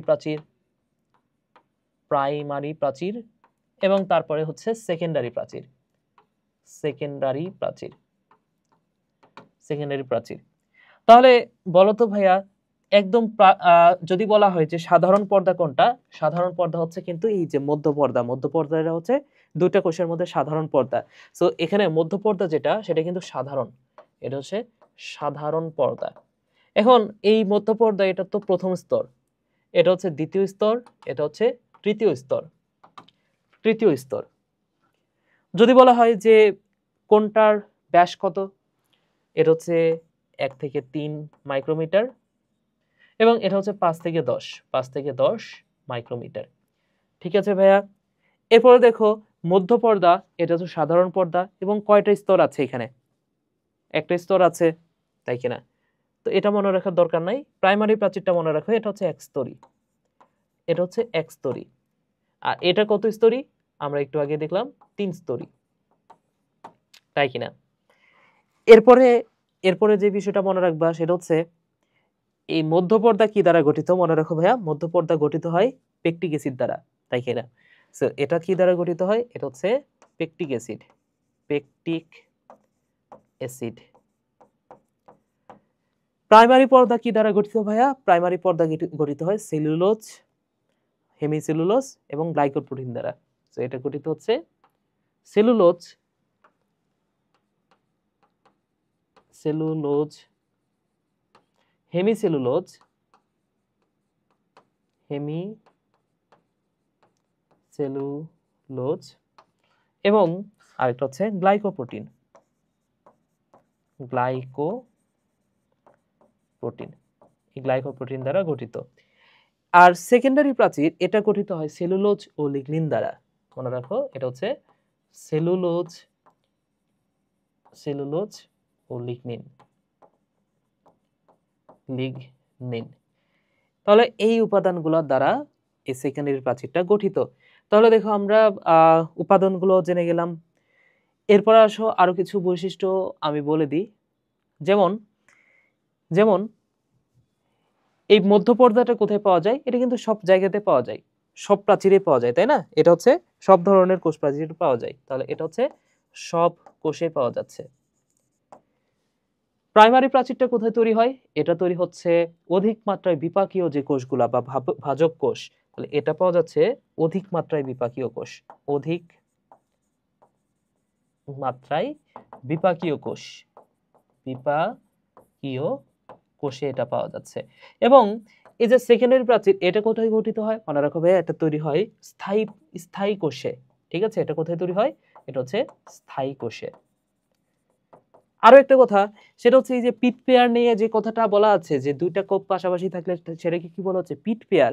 এখন পিট পেয়ারের কথা যদি বলি ভাইয়া, দেখো তো এই যে এই মাঝখানের যে পর্দাটা, এটা কিন্তু একদম পুরাটা জুড়ে আছে, এটা কিন্তু পিট পেয়ারে খণ্ডিত না। কিন্তু এই যে প্রাথমিক প্রাচীর যেটা, সেটা দেখো তো এই যে এতটুকু এসে শেষ, আবার এখান থেকে শুরু হয়েছে, আবার এতটুকু এসে শেষ। তাহলে এটা কি সে খণ্ডিত বলো তো? পিট পেয়ারে খণ্ডিত। পিট পেয়ার মানে কি? যে এই পাশেও আছে, এই পাশেও আছে, তাহলে এই কূপটা দুই পাশে আছে। তার মানে কি প্রাথমিক প্রাচীরও পিট পেয়ারে খণ্ডিত, সেকেন্ডারি প্রাচীরও পিট পেয়ারে খণ্ডিত। সো এটা হচ্ছে পিট পেয়ারে, এটা হচ্ছে পিট পেয়ারে,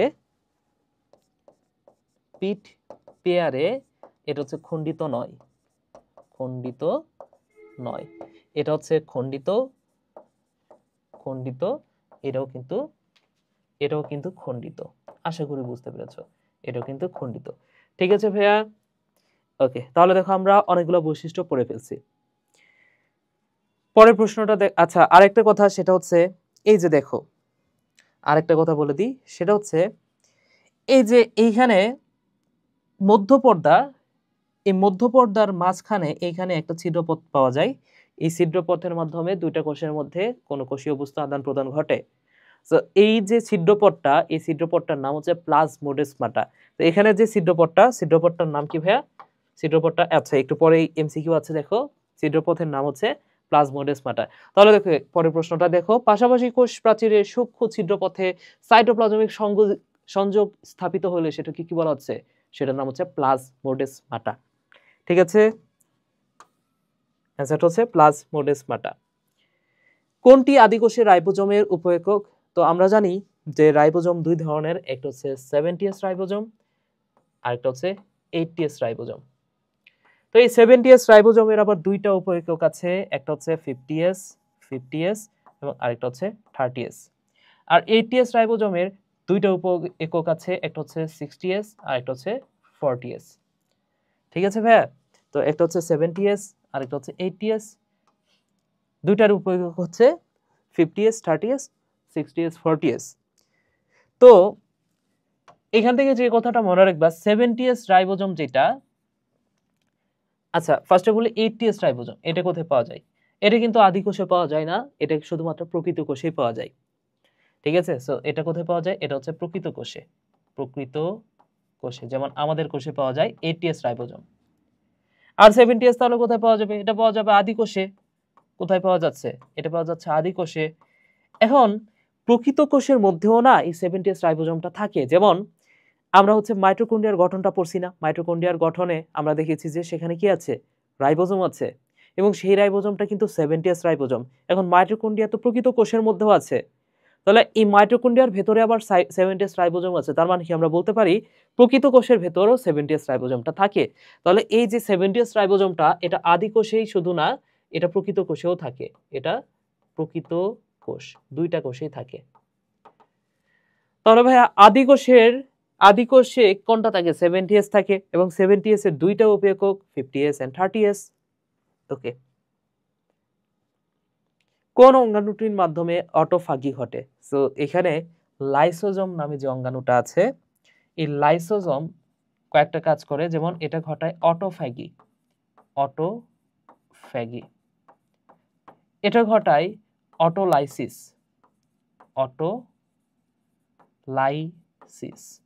এই লাইসোজোমকে বলা হচ্ছে হাইড্রোলাইটিক এনজাইমের আধার। এটাকে কি বলা হচ্ছে ভাইয়া? হাইড্রোলাইটিক এনজাইমের আধার। এছাড়াও এই লাইসোজোম সম্পর্কে আরো কিছু কথা মনে রাখতে পারো, যেমন এটাকে আমরা বলতে পারি আত্মঘাতী থলিকা বলতে পারি, তাই কি? সো লাইসোজোমকে বলা হয় আত্মঘাতী থলিকা।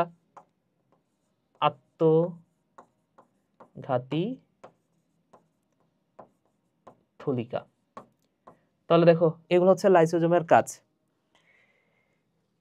এছাড়াও লাইসোজোমের কাজ কি আরো কিছু কাজ আছে, যেমন এটা কি করে? কেরাটিন ক্যান্সার তৈরি করে।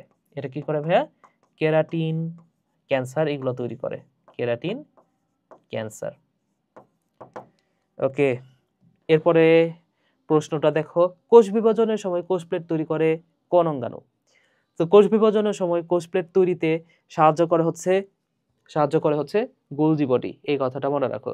তো গোলজি বডি কোষ প্লেট তৈরিতে সাহায্য করে। তো একটা সিকোয়েন্স আমি তোমাদেরকে একটু লিখে দিই, সিকোয়েন্সটা একটু মনে রাখতে হবে তোমাদের। সেটা হচ্ছে মনে রাখো ভাইয়া, কোষ ঝিল্লি। আচ্ছা, আমি একটা নতুন পেজ নিয়ে নতুন পেজে লিখি। সো সিকোয়েন্সটা হচ্ছে কোষ ঝিল্লি। কোষ ঝিল্লির পরে EGL, ইগল। তাহলে কোষ ঝিল্লি, তারপরে EGL, ইগল।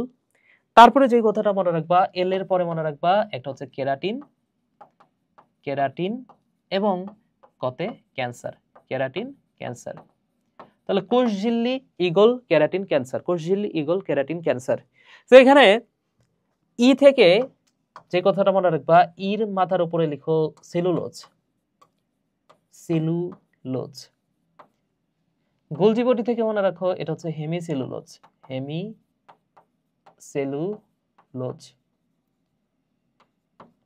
এবং গোলজি বডি থেকে আরো কিছু কথা মনে রাখতে পারো, যেমন এখানে মনে রাখো H2O, পানি, ভিটামিন।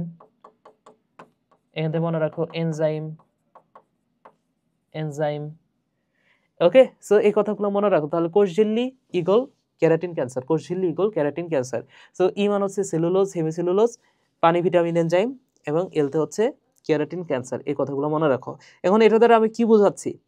এই যে এখানে মাঝখানে কি আছে দেখো তো ভাইয়া, মাঝখানে আছে গোলজি বডি। এই যে গোলজি বডি সম্পর্কে কিছু কথা মনে রাখতে হবে।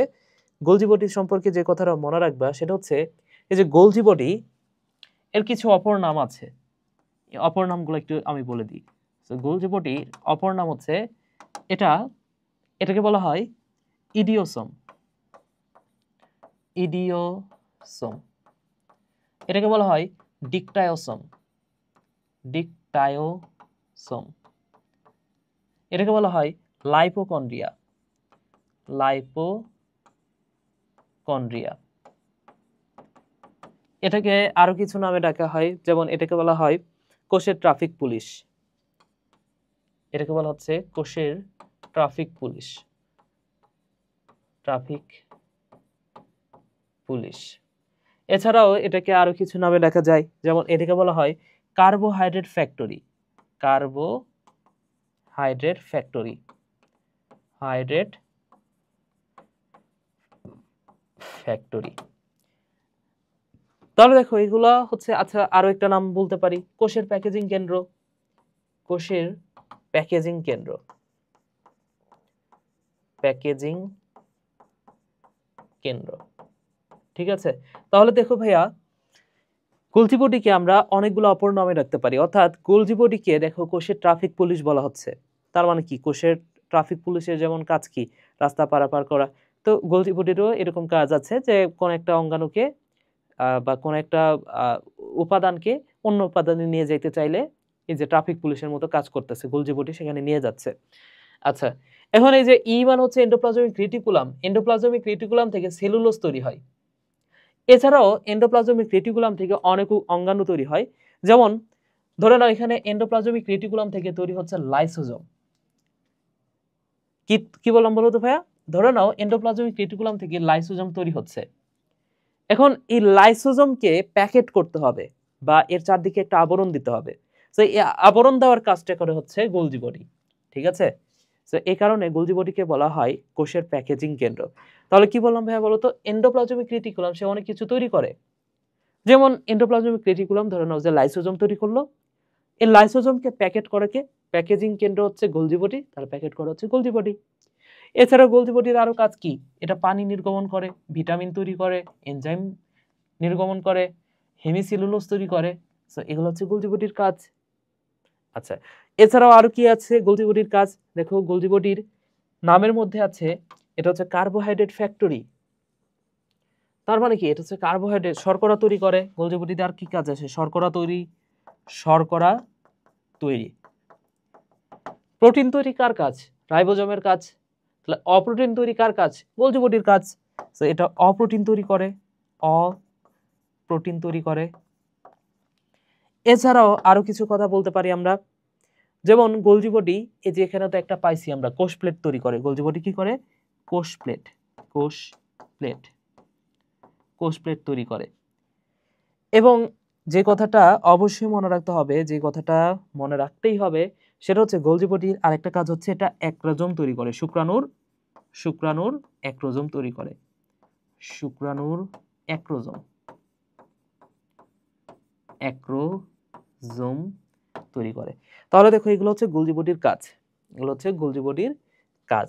আরো কিছু গোলজি বডির কাজ তো আমরা পড়লামই, এগুলো হচ্ছে গোলজি বডির কাজ। ঠিক আছে, আরো কিছু পড়লামই তো, এই যে কার্বোহাইড্রেট তৈরি করতেছে, এছাড়া এই পাশে এই যে পানি নির্গমন, ভিটামিন তৈরি, এনজাইম, হেমিসেলুলোজ তৈরি, এগুলো হচ্ছে গোলজি বডিরই কাজ।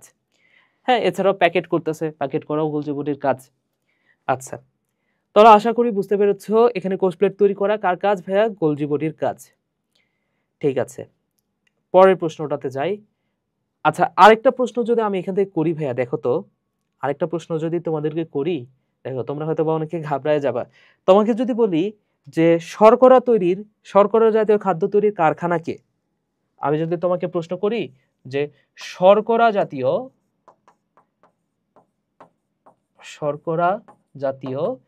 খাদ্য তৈরির কারখানা, খাদ্য তৈরির কারখানা, একটু চিন্তা করে বলো তো ভাইয়া, এই যে শর্করা জাতীয় খাদ্য তৈরির কারখানা যে ওয়ার্ডটা বললাম, আর এখানে হচ্ছে কার্বোহাইড্রেট ফ্যাক্টরি, দুইটা কি সেম কথা না?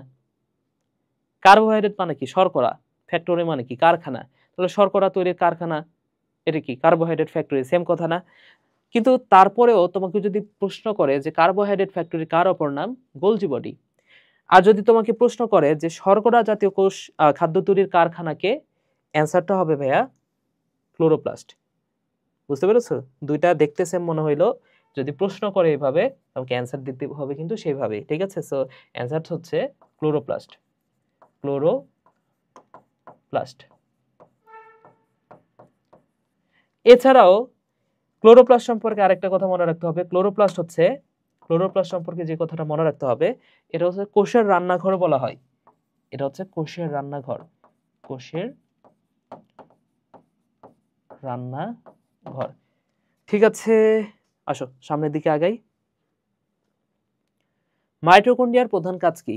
শক্তি তৈরি করা, তাই না? আরো কিছু কাজ যদি বলি, মাইটোকন্ড্রিয়ার প্রধান কাজ হচ্ছে শক্তি উৎপাদন করা। এছাড়াও মাইটোকন্ড্রিয়াতে সবাত শোষণের 3টা ধাপ সংঘটিত হয়। ওই যে দেখো গ্লাইকোলাইসিস আছে না, সরি, সবাত শোষণের যে 4টা ধাপ, একটা হচ্ছে গ্লাইকোলাইসিস,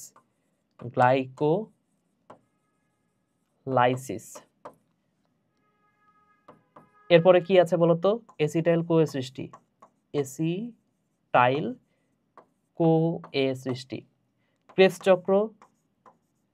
ক্রেবস চক্র এবং ইটিএস। তো এই ক্রেবস চক্রের অপর নামটা একটু বলে দিই। ক্রেবস চক্রের অপর নাম হচ্ছে টিসিএ, এটাকে বলা হচ্ছে টিসিএ, অথবা এটার আরেকটা নাম হচ্ছে সিএসি। আর ইটিএস এর অপর নাম হচ্ছে অক্সিডেটিভ ফসফোরাইলেশন। এটার অপর নাম কি ভাইয়া? Oxidative phosphorylation.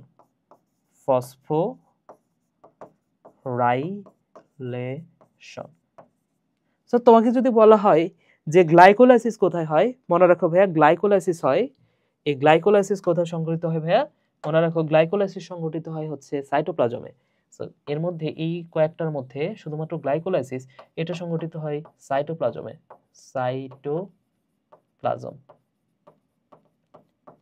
আর বাকি তিনটাই কোথায় সংঘটিত হয় ভাইয়া? মনে রাখো বাকি তিনটাই সংঘটিত হয় মাইটোকন্ড্রিয়ায়। এই বাকি তিনটাই মাইটোকন্ড্রিয়া।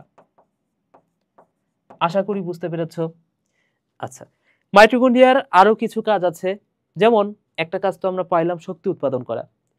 এছাড়াও তোমাদের দ্বিতীয় অধ্যায়ে একটা কথা বলা আছে, সেটা হচ্ছে কোষের পূর্ব নির্ধারিত মৃত্যু।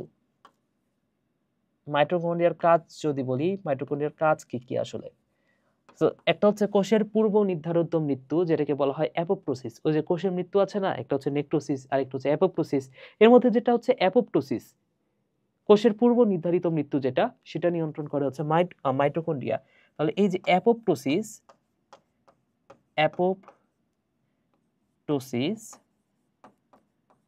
বা যেটা হচ্ছে কোষের পূর্ব নির্ধারিত মৃত্যু, কোষের পূর্ব নির্ধারিত মৃত্যু,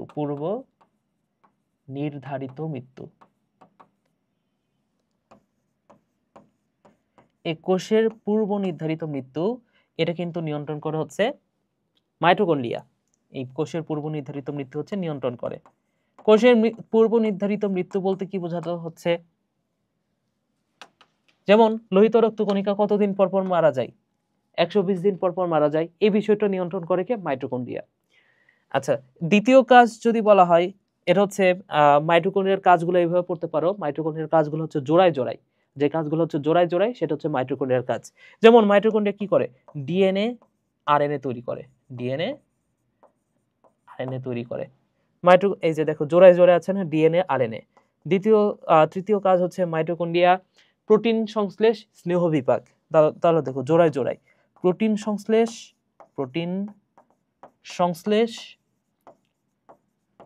ও স্নেহ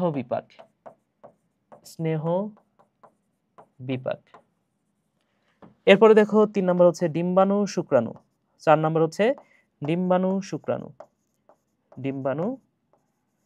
ও শুক্রাণু, জোড়ায় আছে ডিম্বাণু শুক্রাণু। এছাড়াও আর কি হতে পারে? আর হতে পারে কি পড়লাম আমরা? প্রোটিন সংশ্লেষ স্নেহ বিপাক, এছাড়াও শক্তি উৎপাদন নিয়ন্ত্রণ। হ্যাঁ, এটাও কি 2টা কথা আছে না, শক্তি উৎপাদন নিয়ন্ত্রণ। তাহলে এভাবে জোড়ায় যে কথাটা থাকবে, তোমাকে যদি জোড়ায় কোনো একটা প্রশ্ন করে যে এটা কার কাজ, সেটা কিন্তু অ্যান্সার হবে মাইটোকন্ড্রিয়া। আশা করি বুঝতে পেরেছো। ঠিক আছে ভাইয়া, তাহলে মাইটোকন্ড্রিয়ার কাজ কি? শক্তি উৎপাদন করা। এরপরে দেখো কোষের কোন অঙ্গাণুটি এটিপি সিনথেসিস করে? সো কোষের কোন অঙ্গাণুটা আমরা পড়েছি অলরেডি। সো দুইটা অঙ্গাণু, একটা হচ্ছে মাইটোকন্ড্রিয়া আর একটা হচ্ছে প্লাস্টিড। সো অপশনে মাইটোকন্ড্রিয়াটা আছে, অ্যান্সার হচ্ছে মাইটোকন্ড্রিয়া। পরের প্রশ্নটা দেখো, ক্রেবস চক্র কোষের কোন জায়গাটাতে সংঘটিত হয়? মাইটোকন্ড্রিয়াতে। ঠিক আছে, পরের প্রশ্নটাতে যাই। অক্সিডেটিভ ফসফোরাইলেশন মানে কি? ইটিএস। ইটিএস কোথায় হয়? মাইটোকন্ড্রিয়ায়, পড়ছি একটু আগে। আচ্ছা, পরের প্রশ্নটা দেখো, উদ্ভিদ কোষে ক্লোরোপ্লাস্টের আকৃতি কেমন? সো উদ্ভিদ কোষে যে ক্লোরোপ্লাস্ট পাওয়া যায় সেটা হচ্ছে লেন্সের মতো দেখতে। এছাড়াও আরো কিছু ক্লোরোপ্লাস্ট আছে যেগুলো হচ্ছে শৈবালে বিভিন্ন ধরনের ক্লোরোপ্লাস্ট আছে, যেমন উলোথ্রিক্স নামে যে শৈবালটা, সেখানে লেন্স আকৃতির পাওয়া যায়, সরি লেন্স বলতেছি, আংটি আকৃতি, আংটি বা গার্ডল, গার্ডল বা বেল্ট, বেল্ট বা ফিতা, যে আকৃতি বলা হোক ভাইয়া, সেটা পাওয়া যায় কোথায়? উলোথ্রিক্সে। উলোথ্রিক্স নামক যে শৈবালটা সেইখানে, উলোথ্রিক্স, উলোথ্রিক্স। ওকে, এরপরে তোমাকে যদি প্রশ্ন করা হয় যে তারকা আকৃতি, এটা একটু মুখস্থই রাখতে হবে, এটা পঞ্চম অধ্যায়ের পড়া, সো এটা একটু এক্সট্রা ভাবে মনে রাখো। আচ্ছা, এরপরে যদি বলা হয় যে তারকা আকৃতি, তারকাকৃতি, তারকাকৃতির ক্লোরোপ্লাস্ট কোথায় পাওয়া যায়? এটা পাওয়া যায় জিগনেমাতে। কোথায় পাওয়া যায়? জিগনেমা। এরপরে দেখো ভাইয়া, এরপরে যে ক্লোরোপ্লাস্টটা সেটা হচ্ছে পেয়ালা আকৃতি, পেয়ালাকৃতি। এই ক্লোরোপ্লাস্টটা পাওয়া যায় কোথায়? ক্ল্যামাইডোমোনাস, ক্ল্যামাইডোমোনাস, ক্ল্যামাইডোমোনাসে পাওয়া যায়। এছাড়াও আর কি আছে, যেমন গোলাকার, গোলাকার যে ক্লোরোপ্লাস্ট, গোলাকার, সো গোলাকার ক্লোরোপ্লাস্ট পাওয়া যায় পিঠোফোরা, পিঠোফোরাতে পাওয়া যায়। ওকে, আর কি থাকতে পারে? আচ্ছা, এই কয়টা আমার মনে আছে, সো এগুলো একটু বলে দিই। দেখো, আরেকটা হচ্ছে সর্পিলাকার, সর্পিলাকার স্পাইরোগাইরা, সর্পিলাকার যে ক্লোরোপ্লাস্ট সেটা পাওয়া যায় কোথায়?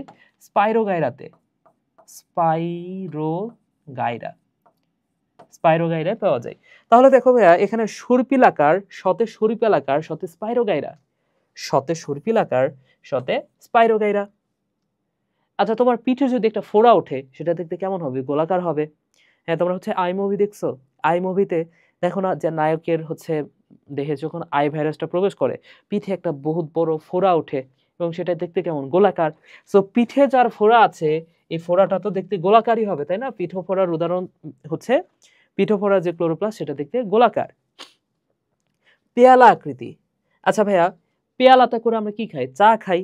সো যার নামের মধ্যে আছে CHA, চা, অর্থাৎ ক্লামাইডোমোনাস নামের মধ্যে আছে চা। সো চা হচ্ছে পেয়ালা আকৃতির। এবং তারা দেখো তো, তারকাকৃতির তারা দেখো তো কত উপরে না, আকাশের কত উপরে তারা। সো এ থেকে B, A B C D করে জেড পর্যন্ত যাও দেখি, জেড কত দূরে আছে। সো তারকাকৃতি, তারা অনেক দূরে থাকে, জেডটা অনেক দূরে, সো তারকাকৃতি হচ্ছে জিগনেমা। ঠিক আছে, পরের প্রশ্নটা দেখো, কোনটি কোনটি সাইটোপ্লাজমীয় নির্জীব বস্তু? সাইটোপ্লাজমীয় নির্জীব বস্তু এইভাবে পড়তে পারো, এই যে নি আছে, এর সাথে মনে রাখো PHEN, নিফেন। সো নিফেন, নির্জীব বস্তু হচ্ছে ফেন, নিফেন, একসাথে পড়ো। সো পি মানে হচ্ছে পিগমেন্ট, এইচ মানে হচ্ছে হরমোন, ই মানে হচ্ছে এনজাইম, এন মানে হচ্ছে নেকটার। সো এর মধ্যে কোনটা আছে দেখো তো? এনজাইম আছে। সো অ্যান্সার তো হচ্ছে এনজাইম। তাহলে আরেকবার বলে দিই, পি মানে হচ্ছে পিগমেন্ট, এইচ মানে হচ্ছে হরমোন, ই মানে হচ্ছে এনজাইম, এন মানে হচ্ছে নেকটার। অ্যান্সার হচ্ছে এনজাইম। বহুমুখী আবর্তন কোথায় দেখা যায়? বহুমুখী দেখা যায়, এটা হচ্ছে এই যে ট্রাডেস স্যান্টিয়া। ঠিক আছে, এটা মুখস্থবিদ্যা, মনে রাখো। কোনটির ভাঁজকে মাইক্রোভিলাই বলা হয়? সো কোষঝিল্লির ভাঁজকে বলা হচ্ছে মাইক্রোভিলাই। কোনটার ভাঁজ? কোষঝিল্লি। কোষঝিল্লির ভাঁজকে বলা হয় মাইক্রোভিলাই। নিচের কোন দুইটিকে মিলিতভাবে গ্লাইকোক্যালিক্স বলা হয়? তো ওই যে কোষঝিল্লির গঠনটা তো তোমরা নিশ্চয়ই জানো, তাই না? ফসফোলিপিডের বাইলেয়ার থাকে, এই যে ফসফোলিপিডের এখানে হচ্ছে বাইলেয়ার, ফসফোলিপিডের বাইলেয়ার। তো এই ফসফোলিপিডের বাইলেয়ারের ফাঁকে ফাঁকে আবার অনেক সময় কোলেস্টেরল থাকে। এই জায়গাগুলোতে কি থাকে ভাই? এই জায়গাগুলোতে থাকে কোলেস্টেরল। এছাড়াও, তাহলে এটা হচ্ছে কোলেস্টেরল। এছাড়াও কি থাকে বলো তো ভাইয়া? এছাড়াও থাকে প্রোটিন। এছাড়াও কি থাকে? এছাড়াও থাকে প্রোটিন, এই যে এটা হচ্ছে প্রোটিন। হ্যাঁ, আবারও ফসফোলিপিডের বাইলেয়ার থাকে, এই যে ফসফোলিপিডের বাইলেয়ার। এছাড়া আরো কি আছে, আরো কিছু প্রোটিন আছে, যেমন কিছু প্রোটিন আছে যেটা হচ্ছে দুইটা প্রাচীরকে ভেদ করে ফেলে। হ্যাঁ, তাহলে এটা একটা প্রোটিন। এছাড়াও আরো কিছু প্রোটিন আছে যেটা হচ্ছে প্রাচীরের গায়ে জাস্ট লেগে থাকে, এই যে প্রাচীরের গায়ে কিছু প্রোটিন লেগে থাকে। আচ্ছা, তাহলে এই উপাদানগুলো দেখা যায়। তাহলে প্রোটিন কয় ধরনের? তিন ধরনের প্রোটিন। একটা হচ্ছে লিপিড সম্পৃক্ত, একটা হচ্ছে ইন্টিগ্রাল, আর একটা হচ্ছে পেরিফেরাল। পেরিফেরাল মানে হচ্ছে এই যে একটু কিছুটা নিচে আছে, ইন্টিগ্রাল মানে হচ্ছে একদম পুরাটা ভেদ করে ফেলছে, এটা হচ্ছে ইন্টিগ্রাল। যাই হোক, প্রোটিন কয় ধরনের? তিন ধরনের, পেরিফেরাল, ইন্টিগ্রাল এবং লিপিড সম্পৃক্ত। আচ্ছা, তাহলে এই তিনটা উপাদান আমরা দেখলাম। কোলেস্টেরল আছে, এখানে আছে ফসফোলিপিডের বাইলেয়ার, এছাড়া আছে প্রোটিন, এছাড়াও আছে আরেকটা জিনিস, সেটা হচ্ছে শর্করা। শর্করাটা কোথায় থাকে? যেমন ধরে নাও এই যে এটা হচ্ছে একটা প্রোটিন, এই প্রোটিনের গায়ে শর্করা থাকে। এখন শর্করা মানে তো গ্লাইকো, তাহলে প্রোটিনের গায়ে যে গ্লাইকোটা সেটা কি? গ্লাইকোপ্রোটিন। তাহলে এটার নাম হচ্ছে গ্লাইকোপ্রোটিন। আবার এই শর্করাটা লিপিডের গায়ে থাকতে পারে। কোথায় থাকতে পারে? লিপিডের গায়ে থাকতে পারে। সো এটাকে আমরা বলবো গ্লাইকোলিপিড। সো এই গ্লাইকোপ্রোটিন এবং গ্লাইকোলিপিডকে একত্রে বলা হয় গ্লাইকোক্যালিক্স। এটাকে বলা হয় গ্লাইকোক্যালিক্স। আশা করি ভাইয়া বুঝতে পেরেছো। তাহলে এই যে গ্লাইকোক্যালিক্স কাকে বলা হচ্ছে? গ্লাইকোক্যালিক্স বলা হচ্ছে glycoprotein plus glycolipid. Glycoprotein plus glycolipid এই দুটাকে একত্রে বলা হয় গ্লাইকোক্যালিক্স। কোষঝিল্লি কত ধরনের প্রোটিন শনাক্তকরণ করা হয়েছে? তিন ধরনের প্রোটিন, মাত্রই দেখছি। সো অ্যানসার হচ্ছে তিন ধরনের। চর্বি জাতীয় খাদ্য সঞ্চয় করে ইলায়োপ্লাস্ট, পড়েছি অলরেডি, তাই না? সো ইলায়োপ্লাস্ট হচ্ছে চর্বি। বর্ণহীন প্লাস্টিডকে কি বলা হচ্ছে? বর্ণহীন প্লাস্টিড হচ্ছে লিউকো কথাটার, যেমন লিউকোসাইট। লিউকোসাইট মানে কি? শ্বেত রক্তকণিকা, শ্বেত মানে তো সাদা, আর সাদা কি কোনো বর্ণ হইল না? সো বর্ণহীন বললে সেটা হচ্ছে লিউকোপ্লাস্ট। ঠিক আছে ভাইয়া, অ্যান্সারটা হচ্ছে লিউকোপ্লাস্ট। পরের প্রশ্নটা দেখো, পরের প্রশ্নটা বলেছে গোলাপের ফুলের পাপড়িতে কোন ধরনের প্লাস্টিড থাকে? ফুলের পাপড়ি দেখতে রঙিন, সো ক্রোমোপ্লাস্ট। অ্যান্সারটা হচ্ছে ক্রোমোপ্লাস্ট। এরপরে দেখো ভাইয়া, পরের প্রশ্নটা হচ্ছে থাইলাকয়েড থাকে নিচের কোন অঙ্গাণুতে? সো থাইলাকয়েড থাকে ক্লোরোপ্লাস্টে। ঠিক আছে, থাইলাকয়েড মানে নিশ্চয়ই তোমরা জানো। থাইলাকয়েড মানে হচ্ছে যে এটা হচ্ছে একটা প্লাস্টিড বা ক্লোরোপ্লাস্ট। এই প্লাস্টিডে এরকম কিছু কয়েনের মতো অংশ সাজানো থাকে, এই যে কয়েনের মতো অংশ সাজানো থাকে। সো এই কয়েনের মতো অংশগুলোকে বলা হচ্ছে থাইলাকয়েড এবং পুরোটাকে একত্রে বলা হয় গ্রানাম। ঠিক আছে, সো থাইলাকয়েড কোথায় থাকে? ক্লোরোপ্লাস্টে থাকে। ডিএনএ অনুলিপনের জন্য কোন এনজাইমটা জরুরি? So DNA polymerase. আশা করি বুঝতে পেরেছো। সো পরের প্রশ্নটা দেখো, পরের প্রশ্নটা হচ্ছে এন্ডোপ্লাজমিক রেটিকুলাম বেশি পাওয়া যায় কোথায়? এন্ডোপ্লাজমিক রেটিকুলাম বেশি পাওয়া যায় যকৃৎ কোষে, এখানেও পাওয়া যায়, অগ্নাশয় কোষেও পাওয়া যায়, অন্তঃক্ষরা কোষেও পাওয়া যায়। সো মনে রাখতে হবে ভাইয়া, যকৃৎ, অগ্নাশয়, অন্তঃক্ষরা, যকৃৎ, অগ্নাশয়, অন্তঃক্ষরা, অর্থাৎ অ্যান্সারটা হচ্ছে ওপরের সবগুলা। ঠিক আছে, আচ্ছা, তাহলে এই প্রশ্নটার মাধ্যমে আজকে আমাদের এই কোশ্চেন ব্যাংক সলভিং এর যে ক্লাসটা, মানে প্রথম অধ্যায়ের ক্লাসটা শেষ হলো। আমরা এর পরের অধ্যায়গুলোতেও কিন্তু এইভাবে বিস্তারিত পড়ব, সবগুলা ভেঙে ভেঙে কিভাবে আসলে কোশ্চেন ব্যাংকটা পড়া যায় বা পড়া উচিত সেটা আশা করি তোমরা একটু হলেও ধারণা পেয়েছো। তো তোমাদেরকে অসংখ্য ধন্যবাদ ভাইয়েরা, তোমরা যারা মনোযোগ দিয়ে পুরো ক্লাসটা করেছো তোমাদেরকে ধন্যবাদ জানিয়ে আজকের ক্লাসটা শেষ করি।